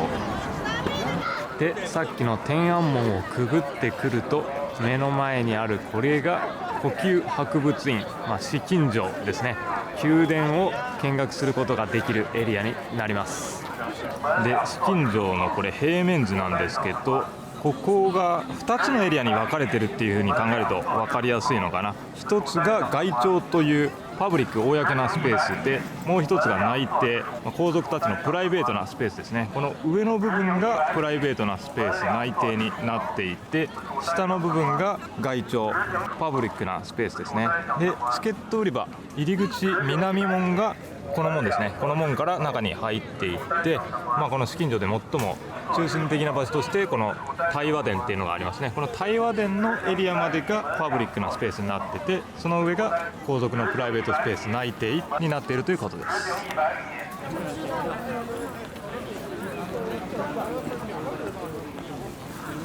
はい、で到着したのが、ここが御門と言われる場所。御門の御っていうのは南っていう意味があって、南側の入り口ですね。で紫禁城の入り口は基本的にはここからのみになってます。ここも事前予約がないとこの紫禁城の中入ることができません。以前まではオフィシャルホームページからは中国人の人しか予約できなかったようなんですけど、最近はオフィシャルからメールアドレスを登録したら事前予約外国人の人でもできるようになりました。なので僕もオフィシャルホームページから予約してます。でアリペイとかでも決済できたんですけど、ちょっと日程がどうなるかわからないんで、現地で支払うを選択して、多分現地のどこかでチケットを交換してもらうんだと思います。こっちの手前側にチケットセンターがありました。この左手ですね。無事チケット交換してもらいました。ウェブ上で決済する方がその場で多分 QR とか出してくれるんで楽だと思いますね。列に並ぶ必要もないから。40元。そして中に入ってくると、まずは目の前、これが対話門という、さっきの外庁と言われるパブリックなエリアはこの先ですね。ここがつまり外庁への入り口ということになりますね。ここにはまた中国中から集まった観光客の人たちがたくさんいて賑わっています。でこの対話門の手前側にはこんな感じで川が流れてます。鯉も中にたくさんいますね。でこれは人工的な川で、この川が宮殿を取り囲むような形になってます。お城の周りとかにはね、堀というものが設けられることが多いですけど、それは敵からの侵入を防ぐために作られるものであると思うんですけど、これはそんな感じではないですね。多分かなりちっちゃいですし、雰囲気作りのためにあるんじゃないですかね。外側は高い城壁で囲まれてますしね。こうやって少しカーブしている箇所もあって、この辺水面に反射しているのがすごいアーティスティックで美しいですね。でさっきくぐってきたこの入り口の御門ですね。この辺りから上に登ることができました。パスポート見せたら中入りましたね。上に登ってくると、こっち側天安門広場側の景色を上からこうやって眺めることができますね。少し高台に来たんで、この上から見る宮殿群もすごいいい景色ですね。こっちの右手側にはお庭のような場所があって、木々が生い茂ってますけど、ギリギリ紅葉の時期なんで、この色づいたイエローと瑠璃瓦の色合いがすごくマッチしてます。隅っこの方を見てみると、こんな感じで紫禁城の四隅かな、閣楼と呼ばれるものがあって、ここから周辺を見渡して宮殿を守るために見張りをしてたんでしょうね。すごいユニークな形状してますけどね、これは。次はこの対話門をくぐって奥抜けたところにある紫禁城の中心ともいえる対話殿に行ってみます。うわー、対話門をくぐると対話殿が目の前に見えてます。これはめっちゃでかいわ。これも人と比較したら大きさが伝わりますかね。ここ紫禁城の中でも最も大きな建物になってます。昔の皇帝が大事な儀式を行う場所だったんですね、ここが。改めて紫禁城がどういう場所かということを簡単に説明しておくと、1406年から1420年にかけて建設された宮殿で、明清の時代に歴代の皇帝たちが実際に住んでいた場所になります。この広大な敷地はまさに城という名にふさわしくて、約9000以上のお部屋がこの中に存在しています。実際に見ると、この規模の大きさからかつての中国の皇帝の権威や力を感じることができますね。本当に美しい建物で、紫禁城の建築は中国の伝統的な建築美を象徴しています。この鮮やかな赤色、そして黄色ですね。それらを基調とした壮麗な建物は細部に至るまで精巧な彫刻や絵画が施されています。個人的にここに来たかった大きな理由の一つとして、以前宿泊したホテル川久なんですけど、和歌山県にある、ホテル好きの中では有名なホテルだと思うんですけど、そこの瓦が実はここの中国の紫禁城と同じものが使われているんですよね。そんなとんでもないことがあるのかというふうに驚くと思いますけど、まさに日本のバブル真っ只中にそのホテル川久は作られました。世界中の建築やアートを探し求めたホテル川久の創設者マダムホリと設計者の永田雄三さんがここ北京に来てこの紫禁城を見て、この屋根瓦を絶対に僕らが作るホテルに使いたいという強い思いを持ったらしいんですね。当然のことながらこんな中華の国々の中心的な存在であるこの紫禁城の瓦をそんな日本の和歌山の一ホテルで使わせられるかっていうふうに思われると思うんですよ。実際その通りで何回も断られたらしいです。ただもう本当にこの瓦を気に入ったマダムホリと永田雄三さんは北京に20回以上訪れて、中国の人もその熱意に負け、あなたならもう分かったよ、この瓦を使っていいよということで、ホテル川久にこの紫禁城と全く同じ黄色の立派な瑠璃瓦が使われているんですよ。本当にその話を聞いて僕は感動してね、日本のバブル自体はとんでもなかったんだなっていうふうに思って、実際にこの目でもそのリアルな紫禁城の屋根瓦見たいと思って今回やってきました。で実際に見たら本当に同じですね。ホテル川久で見たものと、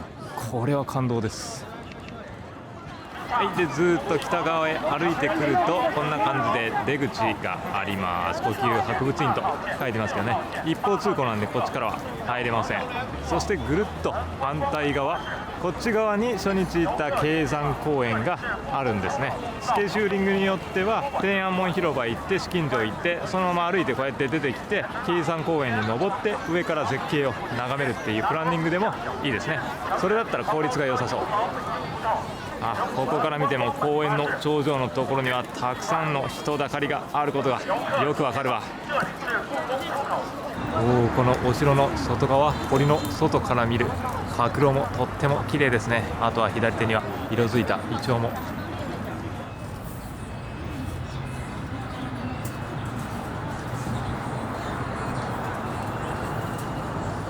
紫禁城の近くになんかおしゃれな作りのコーヒー屋さんがあったんで、ここ行ってみようと思います。クラウドコーヒー。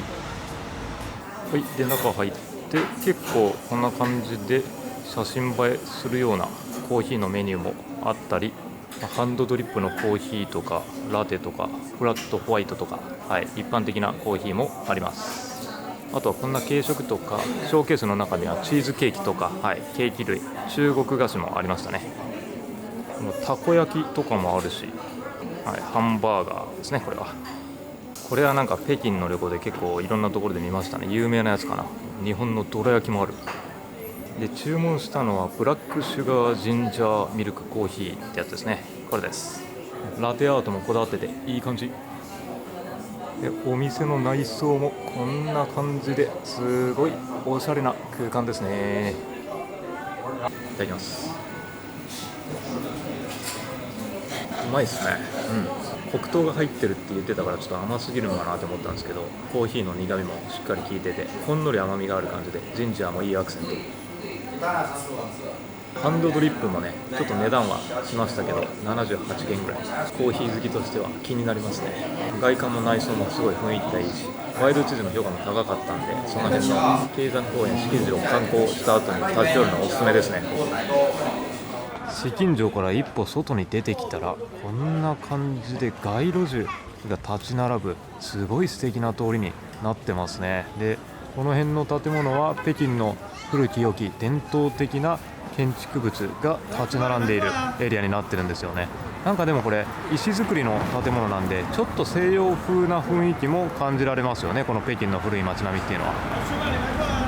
この北京の伝統的な建物が立ち並ぶエリアを古道っていう風に言うんですよね。ここの目の前の看板にもなんとか古道っていう風に書いてますけど、このなんとか古道がいくつか街中に点在しているんだと思います。でこれは紫禁城の東側に位置するその古道で、この辺の伝統的な建築物を見ながらゆっくり街を散策するっていうのも北京旅行の一つの楽しみですね。こんな感じで飲食店とかお土産売り場もたくさん立ち並んでます。はい、じゃあ天安門と紫禁城の観光を終えてこれから次のスポットに向かうんですけど、初めて地下鉄を使ってみようと思います。バイドゥ地図を検索するとこんな感じで何号線のどの色に乗れっていう風なのが出てくるんで、これに沿って乗っていきます。さすが首都の地下鉄なだけあってこれカオスな状態ですね。今いるのがこの天安門のところで、ここからこの緑に乗り換えてこれですね、この天なんちゃらってとこに行きます。地下鉄アリペイで乗れるって聞いたんでちょっと試してみます。でアリペイのアプリ開いてこのモビリティってやつから登録しないといけないっぽいですね。この上の部分の地鉄ってやつですね、地下鉄の部分をタップしてこれでいいのかな。ベイジンメトロコードって出てきましたね。これチェック入れて、アグリーですね。で氏名打って電話番号打って、これがパスポートって意味なんでパスポートのナンバー打ってアグリーします。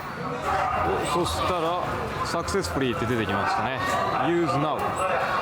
QR 出てきました。これで地下鉄乗れるってことだな。よし、かざしてみます。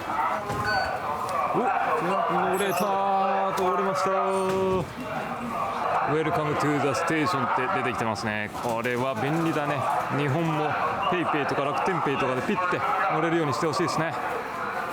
地下鉄の路線がありますね。バンフーチンでこの緑のやつ乗り換えなのでこっちのホームだな。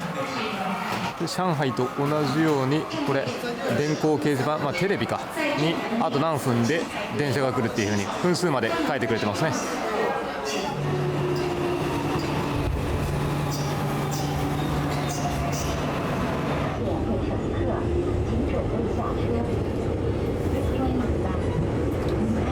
はい、目的の駅到着しました。案内とかも丁寧なんで特に迷うことなく着きましたね。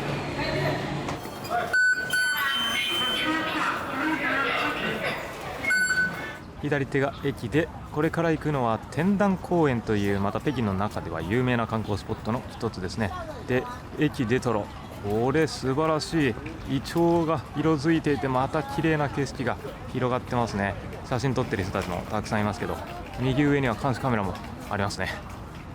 でこの天壇公園も事前予約をした方がよくて WeChat アプリをまた開いて天壇公園ってこれ打つと、ここはね予約の方法はこの天壇公園の公式アカウントをフォローするんですよね。でフォローしたらこんな感じで LINE みたいにメッセージ欄が出てきて、この下のところですね、ここをクリックしてチケットを購入することができました。でもうこれ購入成功って下に出てきてるんで、これを押すとこうやってマイチケットが出てくるんで、これをかざして中に入れると思います。なんか中の全ての施設を見ることができる券を買いまして28元。駅降りてすぐに入り口ですね。この入り口の門もとっても立派な作りですね。天安門とこれ門は同じような色使いですけど、上の屋根瓦は色が違いますね。今回しっかり事前予約を到着してからしたので入れるとは思いますが、左手にチケットオフィスがあります。もしかしたら当日券も余ってれば買うことができるのかもしれないですね。ここはここにもなんか国重要文化財みたいなのが書かれてますね。中国の門くぐって中に入ります。中に入った瞬間、これ左右の木が本当にまっすぐピンと立っていて美しいですね。で真ん中にこの広々とした歩道、左右にも歩道がありますね。この奥にどんどん進んでいきますけど、ここもまた北京の中でも本当に広大な面積を誇る公園ですね。どこに行っても規模が大きいから、やっぱりね一つ一つの観光スポットに歩くのにそれなりに時間がかかりますね。昨日も言いましたけど、時間にゆとりを持たないと。僕もねこれぐらいの時間で大丈夫かなって今回来たけど、その予定の時間よりもやっぱ大幅に長くなっちゃいますね、現地の滞在が。昨日のバンフーチンでもやってたけど、ここでもエアロビクスダンス楽しんでるわ。あそこでおばちゃんたちが。ここってチケットないと多分入れないと思うんだけど、あの人たちは何者なんだろうかな。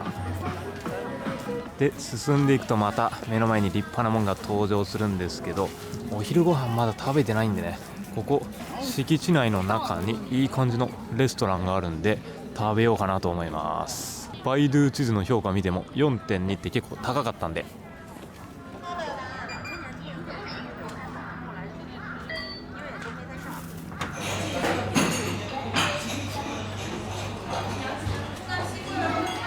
ここのレストランいい感じですね。これまず北京ダックがこんな感じで並んでて、他にもいろんな、北京料理のお店なんで魅力的な、これは蒸されたやつかな。そしてこれも有名なんですよね。ジンギスカンみたいなこの羊の焼き物ですね。どっかのタイミングで食べたいと思ってるんですよね。で料金もなんかパッと見お店の中の雰囲気とかすごい清潔感もあるし、いい感じの雰囲気なんだけど高すぎないですね。この北京ダックもめっちゃうまそうだな。観光地にあると観光地価格でぼったくられたりしそうな感じがしますけど、いやでもどうなんでしょうね。北京の中ではそれなりに高級だとは思うんですけど、これなんかでも見た目も美しいし、どれも注文したくなっちゃいますね。いややっぱ中華料理は複数人できた方が間違いなく楽しめはするでしょうね。すごいな、このロブスターめっちゃ高いね。で今回は何を食べようかなと考えてて、いやこれもうまそう。左手のお肉と右手これが牛肉かな。で野菜炒めみたいなやつもあるし、左右でこれ左手にはカニもありますね。上海のイメージあるけど北京でも食べれる。これ食べよう。北京グルメの一つのジャージャー麺ですね。料金もこれかなり手頃。29だから2倍して0一つ足して500円ちょっと、600円ぐらいか。次のページのこの担々麺みたいなやつもめっちゃうまそうなんだけどな。でいろんなスイーツもあって、これも食べたくなりますね。甘いもの好きとしては。せっかくだからちょっと本場のこの杏仁豆腐でも頼んでみようかな。はい、やってきました。ジャージャー麺。この手前側の野菜とこの右奥にあるのが北京風の味噌ですね。それをこの麺にまぶして食べるっていうのが北京のジャージャー麺です。初めて食べます。で右手奥、これが杏仁豆腐ですね。よし、じゃあ食べますよ。野菜を入れて、そして北京風の味噌ちょっとずつ入れた方がいいみたいなことを店員さんが言ってたんですよね。辛いのかな。これぐらいにしとくか。はい、いただきます。初ジャージャー麺。この味噌をかき混ぜて、たっぷり味噌ついてます。うまい。この味噌の甘じょっぱい風味がすごい、このもっちもちでコシのある麺と合いますね。これは間違いない味ですね。日本人好みだと思います。普通にもうこれ全部かけちゃっていいわ。うまい。結構癖になる味わいだぞこれは。この濃厚な味わいにさっぱりとしたお野菜も合いますし、お野菜だけじゃなくて店によっては他の具材とかももしかしたら入ってるのかもしれないですね。他の具材入れても美味しいと思う。ちなみにこの味噌の中には多分ネギとあと牛肉も細かく刻まれたやつがありますね。これ中国で食べた麺料理で一番美味しいかもしれない。牛麺とかはちょっと八角とかがあって苦手なケースが多いんだけど、これは癖なくうまいですね。この感じだと多分他の料理もクオリティ高そうだから、ここの天壇公園の時にランチとかライトアップも綺麗みたいだからディナー食べても全然いいと思いますね。で周り見渡すと僕以外にも一人で来てる人いますね。なんで一人でも利用しやすいっていうね、完璧じゃないですかここの店。一応杏仁豆腐も食べてみます。これはシンプルに美味しい杏仁豆腐ですね。日本で食べる杏仁豆腐と全く同じ味でした。はい。このお店良かった。まだいろんなメニューあったから来る機会があったらまた食べに行きたいですね。またおばちゃんたちが元気そうに踊ってますね。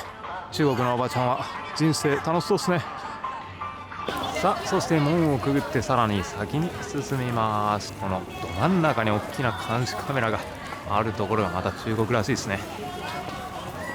そして歩いてきたら見えてきましたね。あそこの門の奥にあるのがここの天壇公園で一番有名な建物ですね。右上に見えてますけど祈年殿っていうところです。これはまた広大な敷地で、この建物とか床が本当に綺麗ですね。QR かざして門をくぐると、この祈年門という門の先に祈年殿があります。うわー、これまた立派な建物が目の前に現れますね。これ人の大きさと比較するとこれもどれだけ大きいかがよくわかると思います。いや、綺麗なこう丸型の形で、そこに瓦が敷き詰められているっていうのがすごいですね。これアートとしても美しい。で上の祈年堂っていう文字のやつもね、これとんでもない大きさを誇ってますね。人間のサイズの倍、3倍4倍ぐらいの大きさがあります。なんか台湾の中世紀念堂にも似たような作りになってますよね、この形。中世紀念堂はこんな綺麗な丸型ではないですけど。でここの天壇公園というところの歴史は600年ぐらい前の明という時代に遡ります。当時の皇帝が天に感謝をし、豊作や国の平和を願うためにこの公園を作ったんですよね。でその後清の時代にも代々の皇帝たちが同じようにここで儀式を行っていました。ここの天壇公園が大切にされた理由は、昔の中国では皇帝は天の子とされていたんですね。で天から選ばれた存在だと考えられていたからこそ、天に感謝をしたりお願いすることはとても重要な役目だったんです。ここ天壇公園はそのために作られた神聖な場所で、皇帝たちは年に何度かここで特別な儀式を行っていたということです。でまさにこの建物の中でお祈り事をしていたんですね。中国では赤や黄色が特別な色として使われることが多いんですが、これ屋根の色がどうして青色なのかなと不思議に思って調べてみたんですね。そしたら青は天を象徴する色と中国ではされていて、さっき言った通り天にお祈りをする場としてここは作られているので、この青い屋根は天とのつながりを強調しているということですね。現在の天壇公園ではそういう天に祈り事をするということはないとは思いますが、誰でも訪れることができる観光地になっています。こんな感じでたくさんの人たちで賑わっていますね。ただの観光地ではなく、中国の歴史や伝統を感じられる場所になってます。そしてここの記念殿からは、こっちの左手見てみると大きなタワーも見えてますが、あれが中国村北京で最も高い建物ですね。528メートルの超高層ビルです。展望台もあの中に入ってるみたいですね。上海の高層ビル群に比べたらかなりこの北京は結構おとなしい感じですけど、その分歴史的な建造物をたくさん楽しむことができるのが北京です。はい、で今からホテルに戻るんですけど、この帰り道の景色めっちゃ綺麗ですね。奥の方に夕日が沈んでいってるので、夕日がこの下の綺麗な石段の道を照らしている風景が素晴らしい。北京に到着してずっと快晴の日が続いてるんですけど、北京ってあんまり雨が降らないんですかね。この夕日もトワイライト、マジックアワーの景色が初日お届けしたように本当に美しいですね。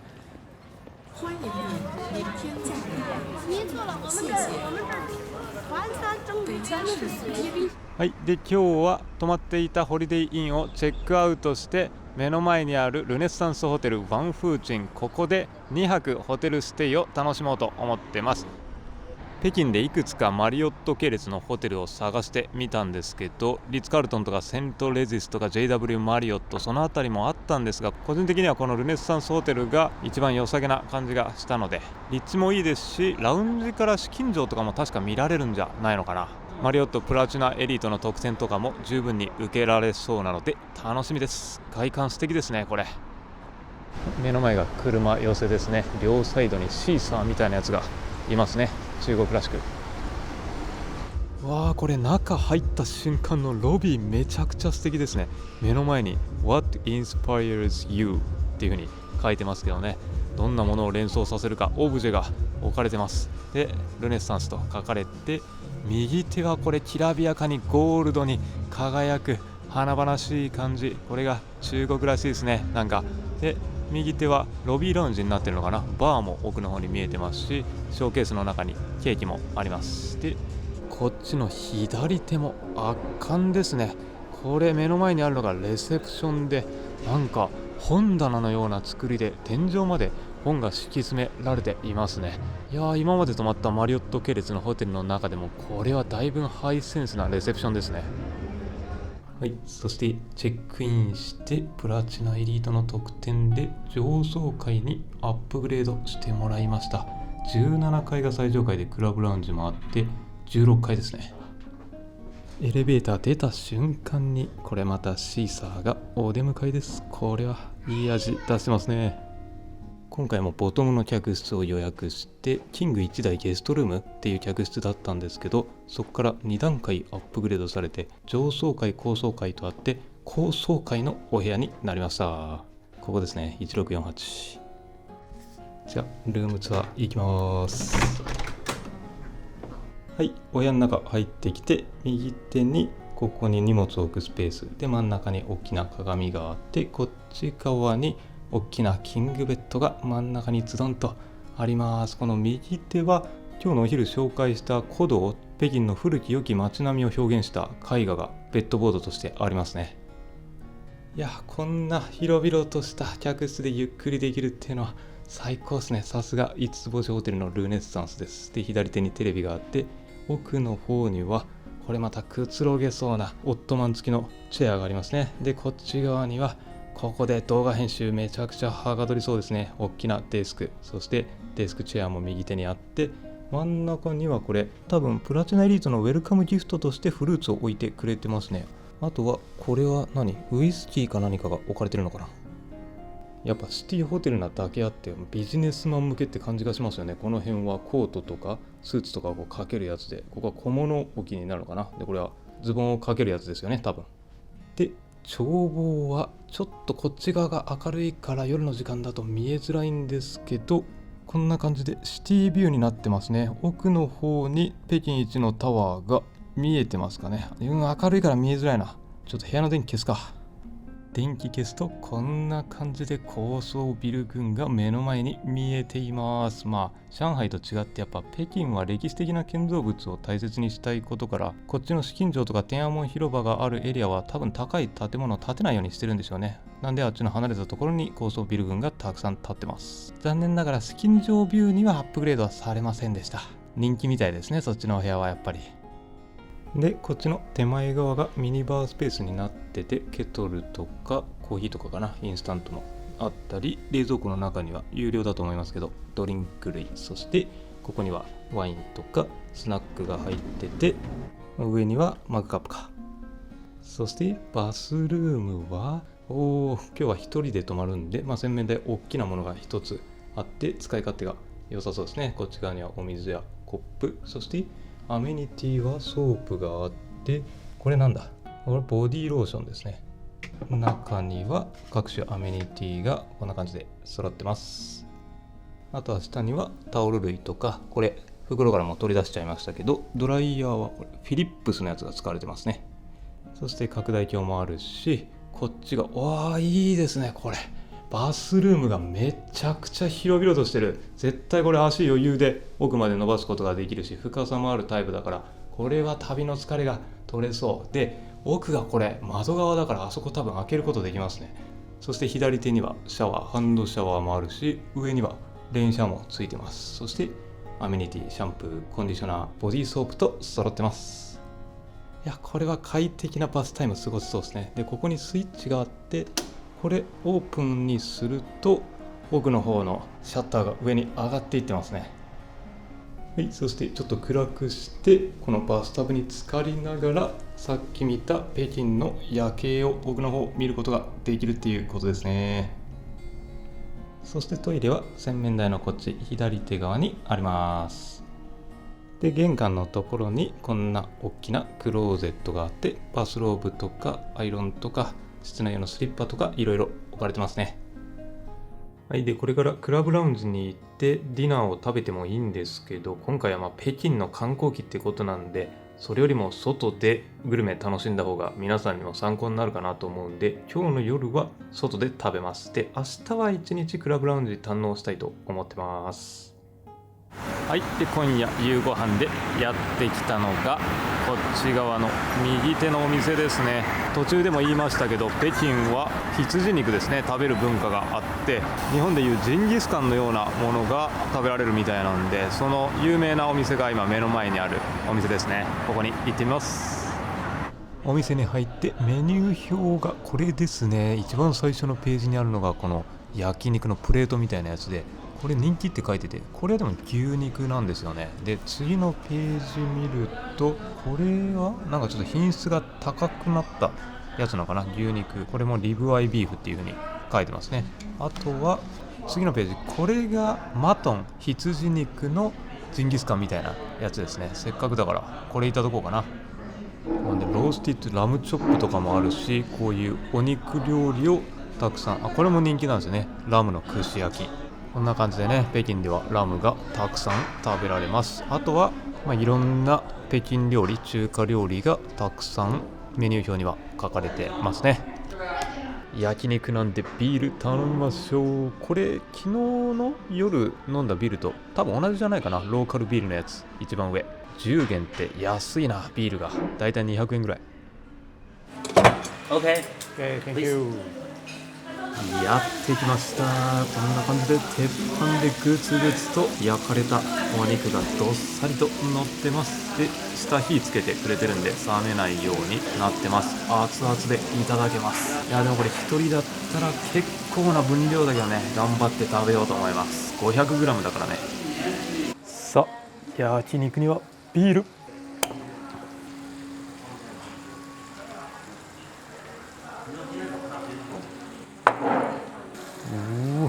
ラム肉以外にもネギと緑のお野菜がたっぷり入ってます。でもお肉の方が圧倒的に面積は広いな。いただきます。うまい。いやこれは間違いない味わいですね。このマトンを醤油ベースのタレに漬け込んだもの、それを焼いてるみたいですね。で中にはさっき言ったネギとかお野菜、香草が入ってて、ちょっとその風味も感じられる。でここはこの羊肉の焼肉の名店っていう風に書いてて、で1600年代にまで創業は遡るみたいですね。北京の中でも最高級のレストランのようです。いやこのマトンってラムに比べたら結構臭みが出やすいとは思うんですけど、ほとんどその臭みが気にならないですね。やっぱ品質がいいんでしょうね、お肉の。で日本のジンギスカンもここの北京の羊の焼肉がルーツになっているっていう風に言われてるみたいですよ。全然知らなかったですね、そんなことは。うまいですね。これはビールが進みます。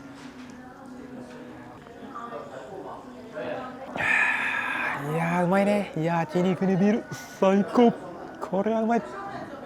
いやすごいすっきりとした口当たりで飲みやすいビールですね。さっぱり。これはうまいですね。日本だとなかなかジンギスカンってこう身近で食べることできないんですけど、北京はもうそこら中で多分このお料理出てくる、食べられると思うんで、中にはねちょっと羊のこの独特の香りが嫌いっていう人はいるかもしれませんけど、その場合は牛肉頼めばいいと思いますし、これは本当マトンの中で品質高い方だと思うんで普通におすすめですね。このお店も一人で来てもそんなに居心地の悪さは感じないですね。ちょっとこれ多いって感じる人も多いかもしれないですけど、お腹空かしてきたら普通にさっぱりしてるんでラム肉はなんとか食べられそうな気がしますね。でもやっぱり気になるメニューもいくつかあったんで、複数人で来ていろいろ試したいって気持ちはなんだかんだありますよね。お酒も飲み交わして絶対楽しいこの焼肉は。いやいい感じでお腹いっぱいですね。さすがにあの分量食べたら。でもデザートは別腹なんで甘いものを食べに飲みに行きましょう。ここのお店なんか美味しそうなんだよな。香港風のエッグタルトとか菓子パンが美味しい。中国全土にあるチェーン店みたいですね、スイーツの。この辺に並んでるエッグタルトとかめっちゃうまそうだな。1個食べようかな。エッグタルトもいいんだけど、ここの1点店っていうのがミルクティーのお店で、タピオカミルクティーもいいなって思って迷ったんですけど、こっちにしようかな。でメニューはこんな感じで、タピオカミルクティーはこれですね。ちょっと読めないんですけど、ジンジャーナイチャーみたいなそんな感じじゃなかったかな。スモールバブルミルクティーって書いてるんでね、これを頼もうと思います。で氷とかこの砂糖どれだけ入れるかとか選ぶことできるんですね。ホットがあるわ。これ北京寒いからホットメニューとか飲んだことないから、せっかくだからこれにしようかな。はい、じゃあホテルに戻ってきて、これちょっと読み方わかんないけど1点点ってやつのミルクティーをいただきます。まあ普通に美味しいミルクティーですね。でこのタピオカの粒が結構小粒ですね、ここのやつは。日本ではタピオカミルクティーブーム過ぎましたけど、中国では以前から今も店舗がたくさんあるので、日常的に相変わらず飲まれるものなんでしょうね。ホットも美味しいですね。やっぱ寒いエリアで飲むとこのタピオカミルクティー。はい、で明日はこのホテルでラウンジでゆっくりお仕事をしながら、ちょっと時間があったら取り残しの観光地とかにも行ってみようと思ってます。部屋戻ろうとしたら、なんかこいつがいきなりエレベーターに乗ってきたんですけど、多分これルームサービスの食事を配膳する機械じゃないですかね。ハイテクだな、やっぱ中国は。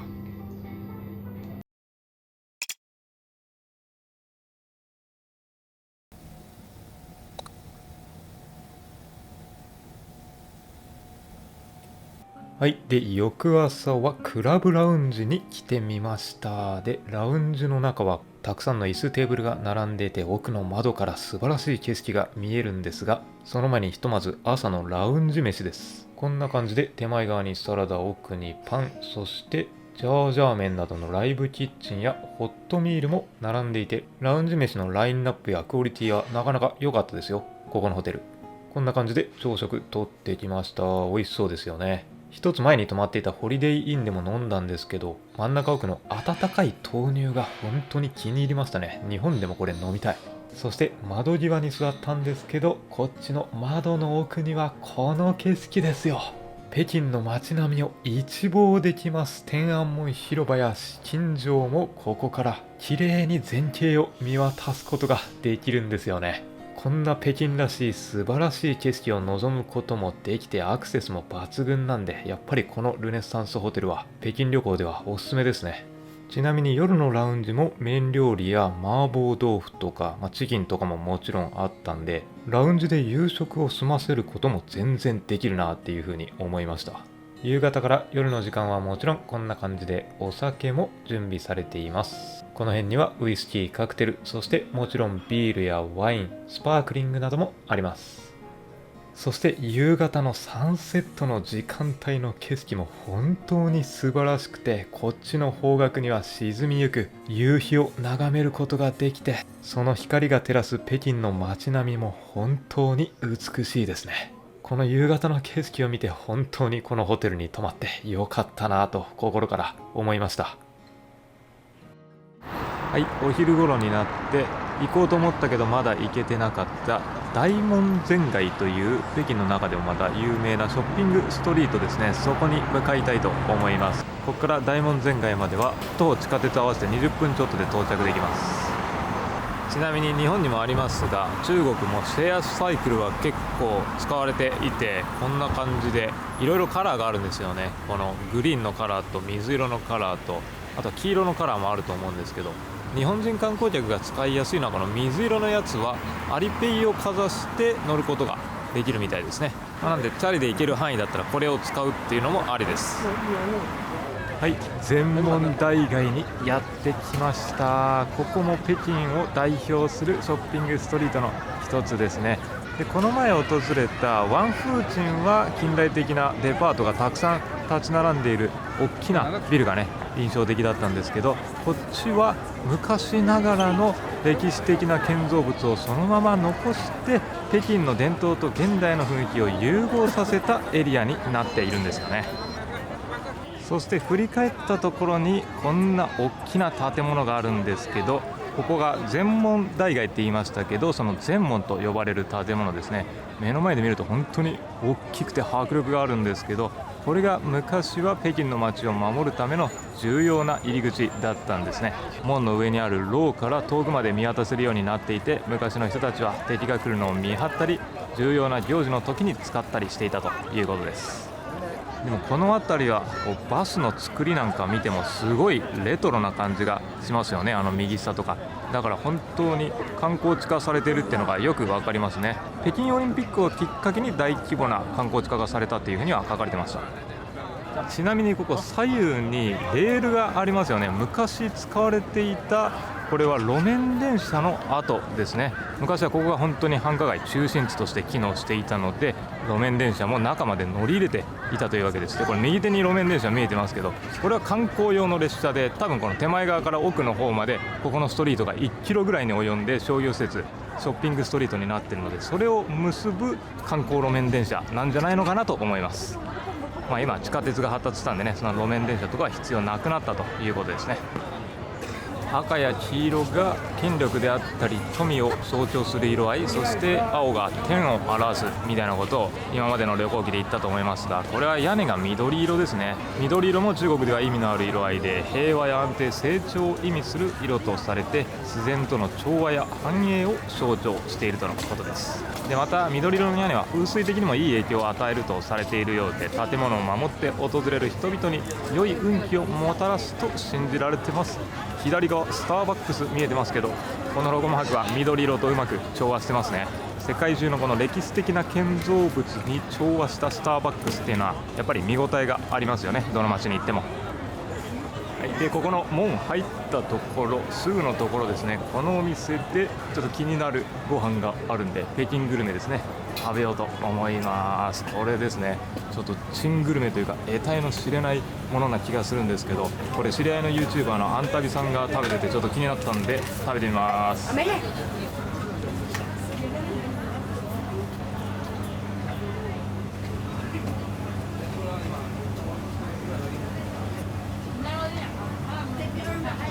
出てきました。これがマオドゥっていう風に呼ばれるものみたいですね。牛の胃を使ってるっていう風に書いてまして、なんか味噌みたいなやつとか、あとこれ上がニンニクかな。でお野菜も中に結構スープと一緒に入ってて、チリオイルとかもかけられてますね。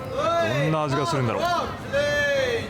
よし、じゃあいただきます。初マオドゥ。マオドゥのコリコリの食感はいい感じですね。なんかこうホルモン屋さんとかに行くとヤンっていうの僕食べたことあるんですけど、それに似た食感で、僕はこのコリコリ食感好きだから食感がいいですね。だしの風味はすごいさっぱりとした味わいで、その中にちょっとこうピリ辛のソースがいいアクセントになってますね。ちょっとしかピリ辛は入れてないからちょうどいいぐらい。あとはパクチーの風味とほんのりガーリック。隣の人はむせてます。辛いの入れすぎちゃったんでしょうね、多分ね。食べ慣れた中国の人でも。でこれは北京でこう伝統的な屋台とかでシャオチーって呼ばれる軽食スタイル、小皿料理がいくつかあるようなレストランがあるみたいですね。でその中の一つとしてもう定番のメニューみたいですね。でもこのチリオイルとガーリックとコリコリ食感がちょっと癖になる味わいではありますね。つまりビールのおつまみとしてかなり良さそう。好吃先生。こんな感じでここは食べ歩きも結構楽しめますね。隣のお店は初日に食べた北京ダックのもうラップされたものをそのまま提供してくれる感じかな。この辺はなんか台湾の市場でも食べたトマトとかこのイチゴがラッピングされたやつですね。甘いやつで、メインストリートの横の部分にもちょっと道がこれそれたところに小道がありますよね。メインもそうですし、ちょっとそれたところにもこの辺り天文台街は古道と呼ばれる北京の伝統的な路地や中庭式の住居、昔ながらの伝統建築が見られると。確かにこの目の前の商業施設に関しても石造りのレトロな昔ながらの雰囲気が流れています。日本でいうと浅草のような感じですかね。北京の浅草っていう風に呼ばれることもあるみたいで、どちらも歴史的な街並みを残しつつ観光地としての地元の文化や伝統を楽しめる場所になってます。もちろん雰囲気は違いますが、この左右に立ち並んでいる緑の木々がやっぱり綺麗ですね。こういう道多いですよね、ここ北京は。さっきの緑の屋根が自然と調和してるっていう風なことを言いましたけど、そういう大自然との調和を大切にする文化があるんですかね。日本もそうですけど。でも目の前の人はスマホに向かって話しかけてますね。僕と同じような YouTuber ですかね。でも中国は YouTube がないので、また YouTube と違う媒体があるんでしょう。で観光客はやっぱり中国の人ばっかりに見えますね。日本語は当然一度も聞こえてきてないですし、韓国語もそんなに聞こえてこないですね。やっぱり中国の人ばっかり、全国からここ北京に憧れとロマンを求めてやってきてるんでしょうか。でも今はもう日本だとね、浅草に日本人がたくさん集まるなんてことはありえないんで、やっぱり中国はもう自国で経済を完全に回すことができるっていうのは強いですよね。この辺りの道それたところは本当にたくさんの人たちで賑わっていますね。これがまさに古道と呼ばれる昔ながらの伝統建築がたくさん立ち並んでいるエリアですね。たくさんの商業施設が連なる路地もこうやってありますけど、こっちの右手に目をやるとこれもとっても素敵な景観じゃないですか。なんかヨーロッパの街中に入ってきたかのような雰囲気が流れてますね。でも本当にこの路地が綺麗に整備されていて洗練された雰囲気が漂ってますよ。ここまで綺麗にこのグレー一色、グレーの石一色の通りっていうのはなかなか日本じゃ目にできないですよね。かなり整った空間ですよ。北京にこんな路地があったとは知らなかったわ。ラム肉がよく食べられるって言ってましたけど、この査定というかね、ラムの串が本当にいろんなところで売られてますね。いやーでもここいいですね、全問大街。もし時間がなくて繁華街1つちょっと数が限られたところしか行けないっていう場合は、ワンフーチンもいいけど、個人的にはワンフーチンよりもこっちの方がなんか唯一無二の雰囲気というかね、昔ながらの北京の雰囲気を味わいつつ、観光地らしいこれは食べておきたいみたいな飲食店もあると思いますし、食べ歩きも楽しめるから、個人的にはワンフーチンよりこっちの方がおすすめですね。どこに行こうか迷った時は地元の人たちがちょっと並んでるところに行くといいと思うんですけどね。ここはかなり列ができてます。この T バー読めないけど上に書いてるお店、ここも紅茶が人気のお店なのかな。でもなんか抹茶ソフトクリームとか注文してる人もいましたね。ティーとかメニューとかいろいろあるけど、みんなソフトクリーム頼んでるから自分も頼んでみよう。はい、いただきます。後ろまだ行列できてますね。人気店なんだろうね、これ北京で。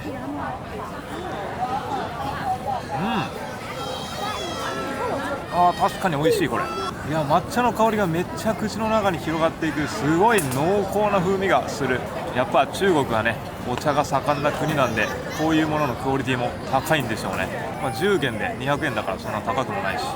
これは絶品ですね。街歩きの途中で食べたくなるアイス、アイスなんで回転も結構早いから、並ぶって言っても多分5分ぐらいしか並んでない気がする。やっぱり人が列を作るには理由があるんですね。日本だとね、ちょっと外国人の人たちが多すぎて、いやそこそんな地元の人からしたら美味しくないけどなみたいなところがあったりするんですけどね。特に僕の住んでる福岡市とかね、韓国の人たちが並んでるところとか、でもここ中国はもう中国人がほとんどの観光客なんで、地元っていうかね、自国の人たちが味わって美味しいって思うものだから、本当に美味しいケースが多いんでしょうね。いや、全問大街いいっすね。そこら中にゴミ箱とかも置かれてるし、ちょっとしたこのテーブルとか、あと椅子もね、人はそんな、今日平日っていうのもあるかもしれないですけど、多すぎるわけでもないので、全然腰掛けてゆっくり休憩できる場所とかもありますし、何よりこのやっぱ緑の路地に囲まれた中ですごい落ち着いた風景というかね、その中を歩けるっていうのもいいですね。はい、またこんな感じで路面電車が通っていってます。で、こっちの後ろ側から奥の方までだいたい1キロぐらいだから、本当ちょうどいいですよね。歴史的な建造物を見学に行った時はもう敷地内が広すぎて歩くのも疲れるんですけど、これぐらいの規模感だったらすごい歩きやすいかなって思います。このメインストリートの距離はそれぐらいの距離感もちょうどいいですし、かといってじゃあ物足りないかというとそんなこともなく、商業施設もこんな感じでたくさんあるし、あとは狭い路地に入っていったらね、またなんか見どころがありそうな感じがしてね、ひょいっと来て1時間ぐらいで帰ろうかなって思ったんですけど、全然ゆっくり散策したらそれ以上の時間楽しめそうですね。ここはなんか夜はライトアップも綺麗っていう風に聞きました。もう一つ思いましたが、小籠包、カニの汁がどっぷり入った小籠包があるみたいなので、いただこうと思いますけど、目の前ですね、ナンバーワンの25元のやつ。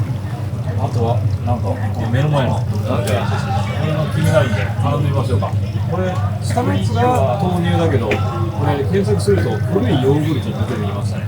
気になりますね。注文しました。これがカニ味噌とかカニの出汁の汁がこの生地の中に入ってるみたいです。で、ようわからんけどヨーグルト。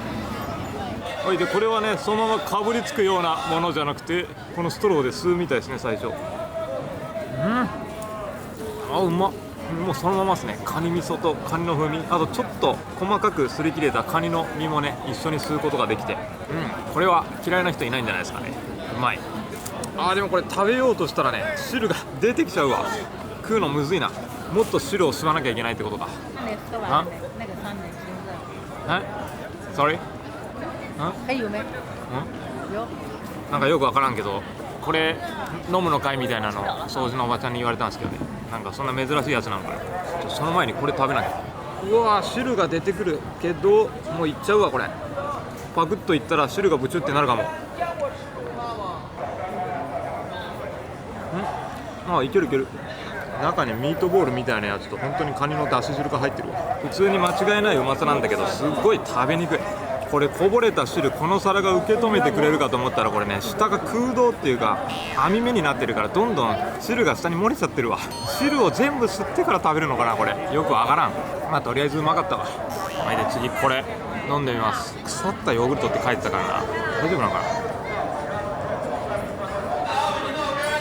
まあなんか普通にめちゃくちゃ濃いヨーグルトだなこれは。まあ、ヨーグルトってね発酵してるから普通に腐ったやつなんですけど、まあ飲むヨーグルトですね普通に。ホテルの最寄り駅に戻ってきました。今日もマジックアワーが綺麗そうですね。サンセットが本当に、北京ってこの時期雨降らないんだな。目の前にまたすごい印象的な建物がありますけど、これは調べてみると劇場シアターっていう風に書いてましたね。